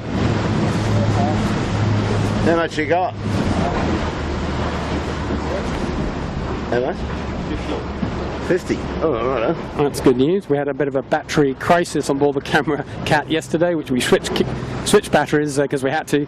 And for a lot of people, the online part of the live transmission didn't actually go back live. It took like 10 minutes to re-find its connection, which was frustrating because it was at the end of the last beat. So apologies to anyone who's watching that live. Recorded version, though, Bob, worked fine. Yeah. So if you want to see anything you missed... There's 2 clips. There's actually 2 clips. Yeah, exactly. It's nothing got missed. Everything got recorded. We didn't miss anything out, but unfortunately the live piece just dropped out for a frustrating 10 minutes, but such is life. But look at the recorded version if you want to see anything. Yeah, today our time's been better because there was no, or a very short AP, and we didn't, start broadcasting until the signals were up, and we had no general recall or any of the other palaver that goes on. So here we are with plenty of battery left. And it is quite a long course in this, fairly light air with the, tide and wind lined up. The beat is pretty long, and if it hadn't been but for those nice bit of nor'east to get the fleet down the VMG run, it would have been quite a long day. Okay, just looking at the Yamaha, and she's just sailing along like a little doll here, but it's always the way, isn't it? When you're leading a race, you always look quick, don't you, when people look at it? And you're always lifted, it suits. Well, they've found wind, they've got no traffic, they've got no dirty air, the rig looks great, well powered up, and Michael, this rig looks deeper than all of the Australian rigs. Yeah, it's very powered up, and a lot bigger jibs too. They've really extended the length of the foot of the jibs, which is good in the light air, and they're just deeper sails. You were mentioning before, Michael, there's a sort of a two-rule situation between the Kiwi and the Aussie fleets, and that makes a difference with sails. Well, yeah, I mean, basically the Aussie fleet, which has been very healthy for the fleet, has sail restrictions. You're only allowed 3 sails a year. And they've got, they have restrictions on how often you can buy a mast. The club owns all the boats, so they're not throwing money at them all the time. Whereas the Kiwis, my understanding is they're pretty well open. They can put new rigs in, they can try new things, they can turn up here with all new sails if they wish. They're not under the same restrictions, and it's actually surprised me that the Kiwis haven't come to form earlier than this over the last few years. Well, Cocker, I've got to say this much. I've seen this Yamaha boat and Ginge when he was the 3-hander and the others as well. When they go to San Fran, there's a lot of Sydney Harbour factor, I think, buggers them up over here. But when they're on same water, or, just no advantage from the water, they're just boat on boat, the Kiwis are way fast, and they've won some good races over there against, some of our good boats like Coco, and gotta love it over time. So I think that there is a bit of a challenge for these blokes, and you would know yourself, coming to grips with Sydney Harbour in these light days particularly is no easy task. Yeah, no. Most definitely it's a very difficult racetrack, and these guys are doing a good job. They're working it out, and they've been back here a lot of years, these guys. So sailing on Sydney Harbour, and wherever you go, you sail on different waterways. The good guys normally race to the top, so they work it out. But what I think the potential advantage that the Kiwi boats have got is that they can do a lot more development, because if they get something wrong, they can replace it. Yeah, well, Graham Catley's the Czech rider over there. He's got a passion for it. He sails the Maersk boat, so he's having a ball. He's got pretty deep pockets, as Graham, and he's just passionate about getting the Kiwis back competitive with this Sydney fleet. And by the way, the Kiwis haven't won a JJ Giltinan since the McDell boys won in the Travelodge, and I reckon that's over 30 years ago, Cogger. Yeah, well, I think they've got great potential to do it. They've got everything on their side. It'll be interesting when they do get up to the stage where they win the regatta, what the local rules will be, because in one way we're hobbling one fleet and helping another. That's just the way it is at the moment. Well, we could probably do with some more internationals. I mean, we often have one or two American boats, but none this year, and we usually have a bunch of Brits, and there are a couple this year. But it would certainly be, and the Danish boat, we've had them, Bob, as well. I'm trying to think what other countries we've had over the years. But it would be nice to get a few more internationals back here, but it is a long way to come, is the problem number one. And problem number two, the Aussie fleet's got a kind of a fearsome reputation that they're pretty hard to beat, and then you do it on their own home waters. There's a lot of disincentive, but any skiff sailors out there listening to this, you really should come here. It's an awesome place to sail. Right now it's 25 degrees air temperature, the water's about 22 degrees. That's two good reasons to be here. It's an awesome, fantastic competition. The club and the whole racing is set up with the sailors in mind. There's plenty of beer, gets drunk after the racing, plenty of laughs. It is a top regatta. You should get down here if you possibly can. Bring your wives, girlfriends, secret lovers, whatever you've got. There is a ferry to send them out on and to watch, or of course they can sit at home and watch the Camera Cats live stream. Yeah, well, I mean, the class itself, I mean, they're certainly entertaining boats to watch, particularly the skill levels of the top guys when they punt them in fresh conditions. There's skills for Africa. But, you know, I just got a feeling that there could be some timing here with the media that we're able to punch out now. We're only playing with it. We're not by any means at the front end of it. We just grab technology off the shelf when it's available. But if you were to take a longer look at this and try and set this class up as like a national sort of fleet in each, I think Japan is a sitter for this. The Japs are very into their sailing, and there's a lot of 49er sailors that have got out of the class, that went through the class. This is how I read it. There's a lot of 49er skippers, like Rookland, for instance, the 49er skipper. Now he's a bit past it because he's sitting on the Camera Cat, but his son is a 49er sailor. He's in the fleet. I just think there are really capable skiff sailors sitting on the kitchen looking at our live stream, hopefully, and I think we should try to put a deal together or some sort of a plan that, say, gets Japan in with a fleet of a dozen on the model that John Winning's created down here, like the Kiwis, and get some serious competition going in this class, particularly for the entertainment side of it, because that's what James Giltinan was all about. He set up the JJ Giltinan to become a world championship, and he set it up in 35, I think it was its first, but he had a major problem. A little event called World War II came along and just shut it all down for 5 or 6 years, so it lost its way. But the Kiwis are nice and local, and they like racing Aussies and vice versa, so that's how it sort of existed. And the Poms just like to have a crack, some of the dinghy sailors up there, so that's really where it's got to, mate. Does that make sense? Yeah, no, I'm totally with you, 100%. Just quickly on the results, I think we might have got our arithmetic very slightly wrong, which wouldn't be the first time. On my score reckoning, I reckon actually that Yamaha's going to be second overall if it stays as it is now. Advances Online will actually, because of her drop, will actually drop to 24, but without getting too boring with all the numbers, I'm pretty sure that if it stays as it is now, Smeg are going to win. Second is going to be Yamaha, which kind of feels after 2 wins back-to-back, they kind of deserve that. Third will be Appliances Online, and if Thurlow Fisher finish as they are on the water today, which is currently third, they go to fourth. I'll get Bucket to check that for me, because I've got it wrong on many an occasion, but I think that's how it works. I think that's good. Well spotted, but we'll do the calc at the finish, mate. How about that? Yeah, exactly right. It'll be provisional then. It's super provisional as we speak.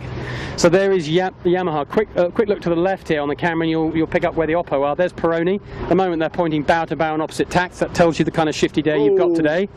Oh my word, the man of kayak got scared for a second there. That's a right-hand shift, my friend. Sorry about that. Peroni in second on the water. Thurlow Fisher, you can see just to the left of them. They are third on the water, and there's Alcatel One Touch. That's our top 4. And if you just look quickly back to the left on the camera, look how far away the fleet is. They're so far you can barely see them at all. But there are, I promise you, about 25 other skiffs down there in the slightly sea misty sunsetting view that is a late Sunday afternoon here in Sydney in late February, which is getting towards the end of our summer down here.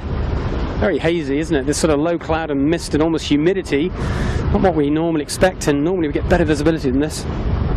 Well, Mark, just to upgrade your water temperature a bit, you know, out on the shelf she's about 28, and in at the beach it's 24. So it's that's why it feels a bit tropical. We should go for a swim for that warm, shouldn't we? For sure. That's all. So, top mark for the last time. How's our kayaker going? He's just lurking around in the landing zone for the float planes. He's got a bit of a death wish, that boy. Yeah, it's a dangerous sport. He's interested in an adrenaline sport, and it's the way to do it. Small kayak, hard to see in the water, and then get in amongst the seaplanes and the skiffs, and it's going to give you a day to remember on the harbour, I think. For sure. Leaders on his way to the judge, the mighty Yamaha. Just one leg to the finish for him, and the leg is just really half of a full-size leg, if you like. It's just down towards Double Bay. Round Point Piper, and that'll be the finish. Great job from Yamaha. Well, Peroni's just been bobbing along, and he just seems to be at the same place. Yeah, they're not going away, that's for sure. But interesting to get Buckle get the delta on this. Nick Daly giving him a port starboard nudge verbally. I'm not sure whether he was being too serious there. It was technically a port starboard, but I think Yamaha did enough to keep out of the way. And Peroni will go around second. Peroni might fancy their chances here with a jibe set. If they can get the bow down. No. They can get the bow down. Oh, ready for the verbal? dear. Is Nick Daly after all? Yeah, no jibe set. Okay. Well, the delta's, you know, less than a minute, so there's a gain there to the Peroni. And you know, I think we saw a bit of that right at the end there. Yamaha just had to tack in no wind, and that was probably one of the bigger things on the beat. Good line of pressure coming to these guys now. Maybe Peroni's just going to be happy to get round and get on the podium, and so Furlow laying up here. Ooh, not too comfortably. You'll get there. So third round, approaching his fellow Fisher. Nice little lefty. That port approach does seem to be the one that works most times up here. Always seems to be left phase at the top. Oh, a little roll of the dice. They've probably just seen what's happened to Yamaha Point Piper, who suddenly got headed on starboard, and this looks like a smart move. It's mostly a starboard down here, but it looks a bit on this wind direction. So they go around in third position, and next round will be Alcatel One Touch. Great day for them, isn't it? They've had a great first beat, but they've showed they can hang with the front of this fleet. Decent job by Steve and his guys. Who else is he sailing with, Bob? Do you know the young guys? Yeah, his son Tom, who he started off in Manly Juniors and flying 11s, and he's taking him straight up to the top class, straight into the 18. But the good thing is he's got Stephen's very fit and agile, a very capable guy. So, and Sam Ellis. Sam Ellis, yeah. Now he's the strong guy. He's in the middle. He's the sheet hand. He's no slouch. But youth and exuberance. What am I saying? Youth and exuberance. Youth and exuberance. Old age and cunning. Old age and cunning down the back. It's a great little setup.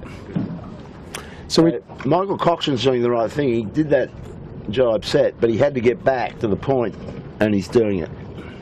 If he's got a show of reeling in the Peroni. We'll go down and shadow the leader Yamaha right on our bow now. I can see Smeg coming upwind here as well. As we go down, we'll check in with them. The next boat that will go around will be Triple M. Any support of the Triple M? It looks like they've had another good beat. They'll be going around in, looks like 1, 2, 3, fourth position. Yeah, that's right, fourth. And then it's going to be ASCO hanging on with a leading group. Good job by ASCO. And then it's going to be Compass Global Markets, and then it's going to be Smeg. Smeg / Noak Senior, not between those two. But that's kind of we're still in single figures here, not got to the top 10 at that point. And then Rag and Famish carrying on their great recovery from that pretty average first beat. They'll be probably rounding out the top 10, and then it's looking like it's got to love at 7. Just take a quick look there. There's Compass Global Markets crossing Alcatel One Touch going downwind, and you're about to see out the right hand side of your screen there is Noak Senior, and off to the right even further there's Smeg. We'll just pick up the fleet as we hack on downwind. There's Smeg, our overall leader and likely winner, and to the right that's Rag and Famish just going close in off the bricks off Point Piper, just tacking there. And here we have our first downwind boat as we carve through the fleet. Here's meeting up with Third Fisher yet again. Cocko's got a shot here. at getting to Peroni. Yeah, there's a bit on, isn't there? That's for sure. There's opportunities down here. I expect to see Cocker go right back into Point Piper. It's worked for him before. Yep. Bit of breeze off the land here, Bucko. What's causing that? Oh, I think the flow just gets attached and bends around the point, and you know, it's surprisingly windy, surprisingly close to the buildings. But then it can lift. But you know, Yamaha here come out on a pretty nice little header, and we're looking at one more job to the finish. Yeah, you can see the finish line in the distance, just to the left of Yamaha, Harbour Bridge on our bow, just to the left there is the finish. All the spectator boats lining up. Always a decent crowd come out for the JJ, particularly the last couple of days. Pretty busy on the harbour. Both spectator ferry boats were sold out. The first one was sold out, I think, 3 or 4 days ago. Second one, they had a couple of spare tickets this morning, but they soon went. And just looking back across the fleet, the Plances Online is not where she'd want to be. Probably one of the back markers, in fact. You might get her on camera right now. Very quick look at that. Peroni to the left and to the right going upwind. That's the Plances Online. So this certainly hasn't played out the way she wanted it to.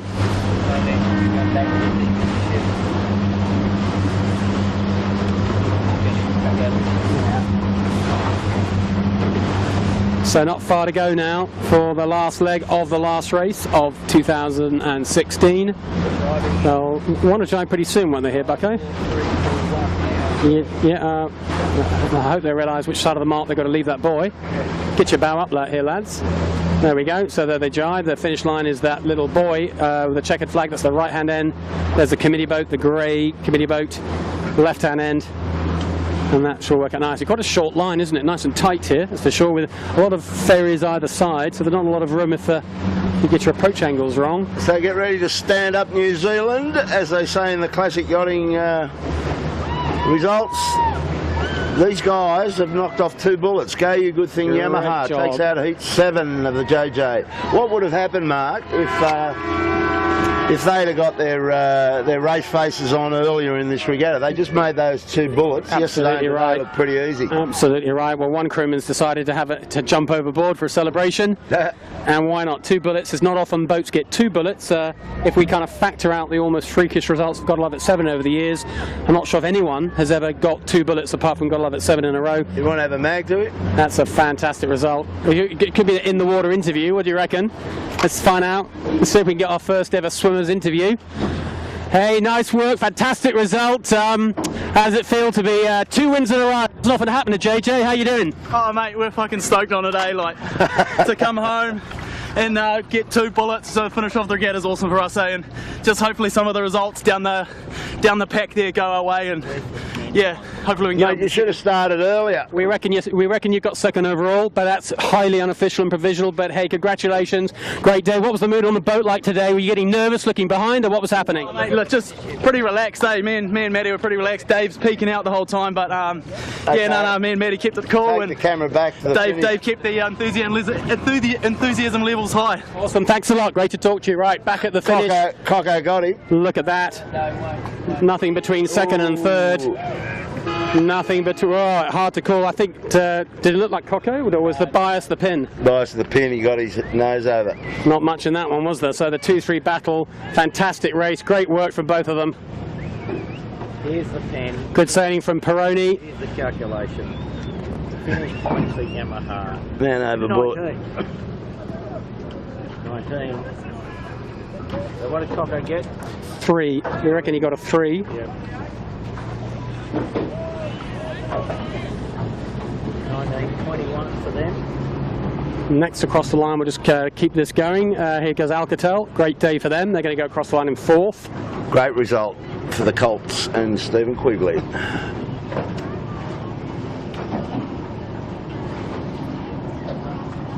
Yeah, terrific result. Kept pretty calm all day. Got the boat in the right place all the time. Very consistent all the way around. I think we're probably one of the boats that went least up and down on different results on different legs. They just kept it very consistent. It's Plances Online going to end up 3rd. You're quite right. So provisionally, I'll just let Buckers just do the full arithmetic, then he's going to give us the scorecard. But First today, no question, Yamaha, 2 bullets, great result. And you were saying before, Bob, what would happen if they'd got their race face on middle of the fleet? Well, they would have won, possibly, or run Smeg tight. But was it just because it was fresh on those days, or what seemed to happen on those less good days? I think it was the Sydney Harbour Blues.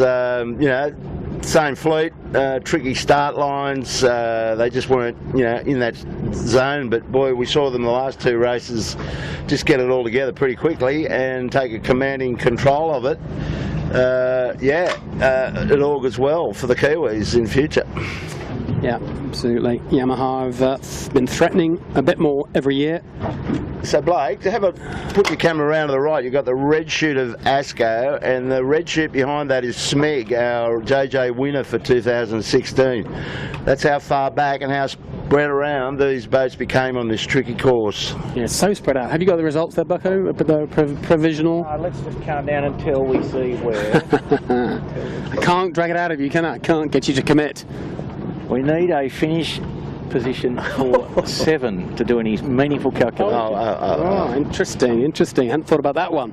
Yes, well, it's not looking, well, it depends what number you want for 7, but at the moment, outside the top 10 is the only data I can give you. Can't tell you what the number's going to be. So, let's try and remember how many finishes we've got. How many finishes, Coco? What do you reckon? What have we had so far? 4 over. 4 finishes. 1, 2, 3. I've got it around about 12. So, racing for 5th, Triple M.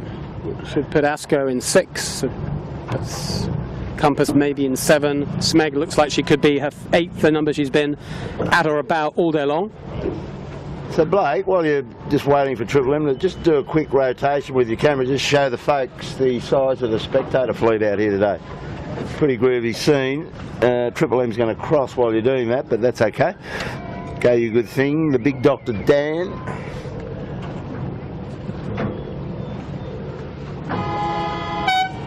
Hope you're happy with that. That's their best result.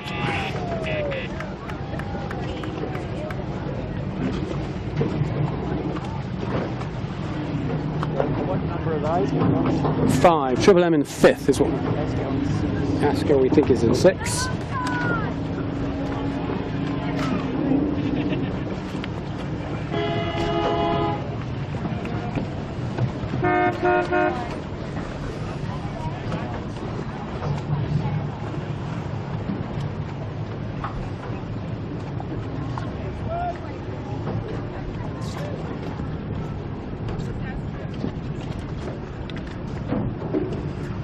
Get on her face there.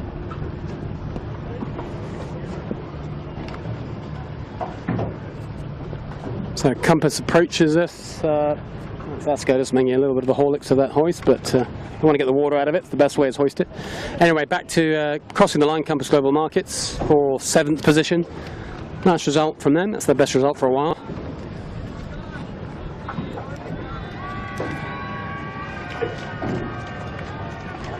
And a nice little, not too much of a battle. Smeg has got next boat over is going to be Smeg.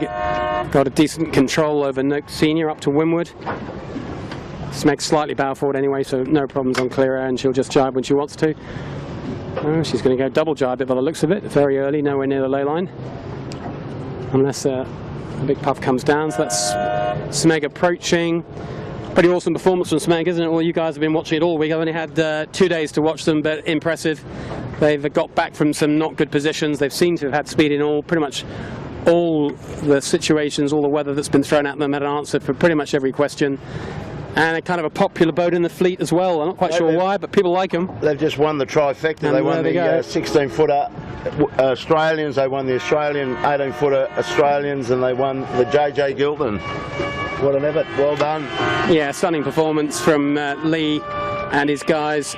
Amazing to win those 3 different things, and a really terrific performance in a very tricky JJ, and it's been fully competitive this year. Different conditions, the big rigs, small rigs. We've had races when everyone's had the wrong rig up, but they found more answers than everyone else has. Yeah, a deserved winner, as they say. That's Lee Napton on the helm, Ricky Bridges on the sheet, and Michael in the bow, just sticking the chute away. Now, what happens here is Smeg will make its way over to one of the ferries, which has got the traditionally here they pin the winner's ribbon. You did this last year, Bucko. Tell us what happens. They get the championship ribbon.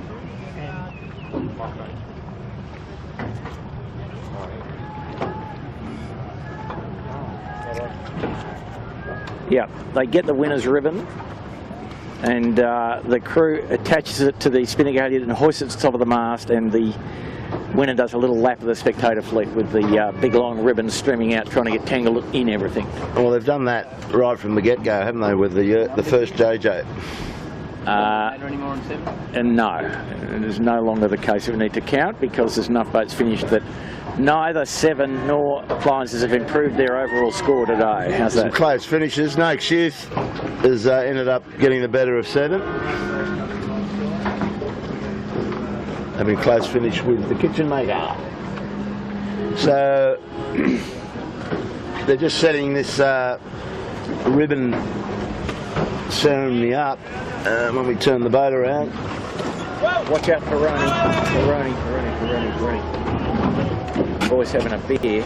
Having a beer and sailing at the same time. Yeah. Always a bit costly. What could possibly go wrong? Exactly. The right man for the job though, Mark. So, provisionally, now that the Seven is over the line in around 11th, the winner with 18 points is Smeg from Yamaha with 19, and then Appliance Online with 24. Got to love it, 7/4. Okay, so here's the deal. Smeg has got to make its way alongside the mighty Proclaim, I think it is. The spectator ferry. They put the rib alongside so it doesn't take the wing out of the Smeg. And John Steamer Stanley, 18-footer, 16-footer legend in his own lifetime, and the historian for the class, will pin it on. So we'll get in there and see if we can use some shots. And Blake. And just to make the point that it's a little tricky here. It might be the trickiest thing they've done all day. Get your 18-footer into the lee of the ferry without destroying it. Yeah. Ooh, what's that bow pole? That's done well. Yeah. A little tricky, Bucko. Quite degree of difficulty, like 9 out of 10.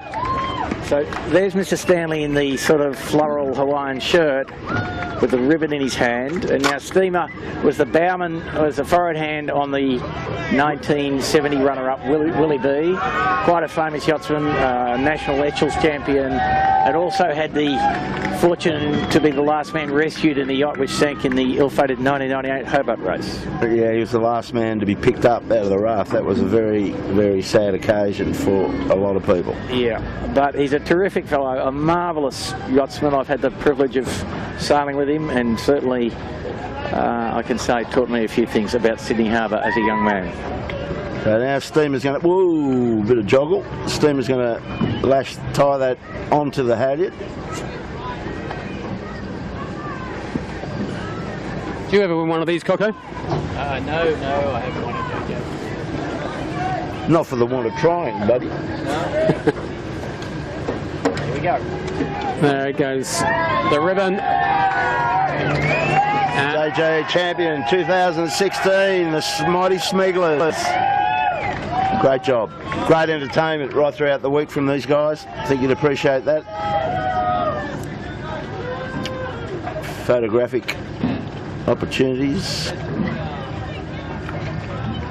We're going to try and go a parallel course for the track. Yeah, well, see if we can. See if we can get alongside and have a chat with them. We're going to have a little quick interview on live stream.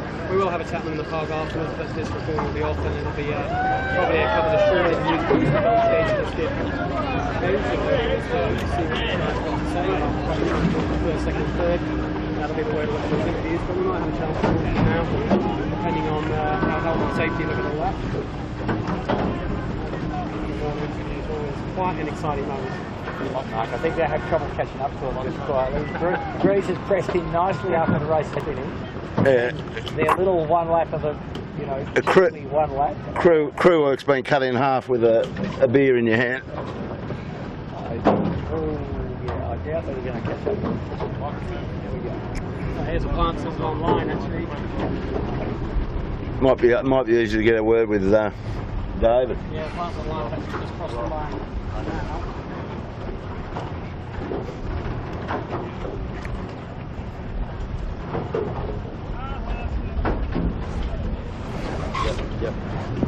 We might be back with a little bit of a soft battery on this microphone. Apologies for that sound problem. So as we're saying, Plants Online have just crossed the line now. Not a great race for them, but it's always going to be a tough ask. Didn't quite work out. They got becalmed by the ferry. That's the fastest they've been all day. Yeah, it is actually. They'll be putting that one behind them, and they'll end up in third overall. I mean, if it had been a windy series, probably would have been a different result overall. But it was what it was, and good result anyway for Plants. There's top 3 in a JJ. You'd take that, wouldn't you? That's one for the CV. Oh, David will have the right attitude about it.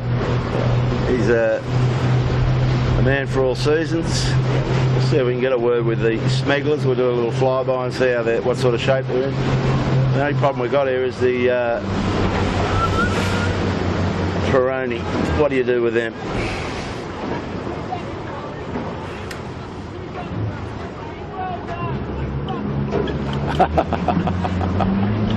Fantastic bit of banter between these crews, and pretty good. This racing tends to be conducted in pretty good humour. Not too We many have a chat, protests. Lee. Here we go.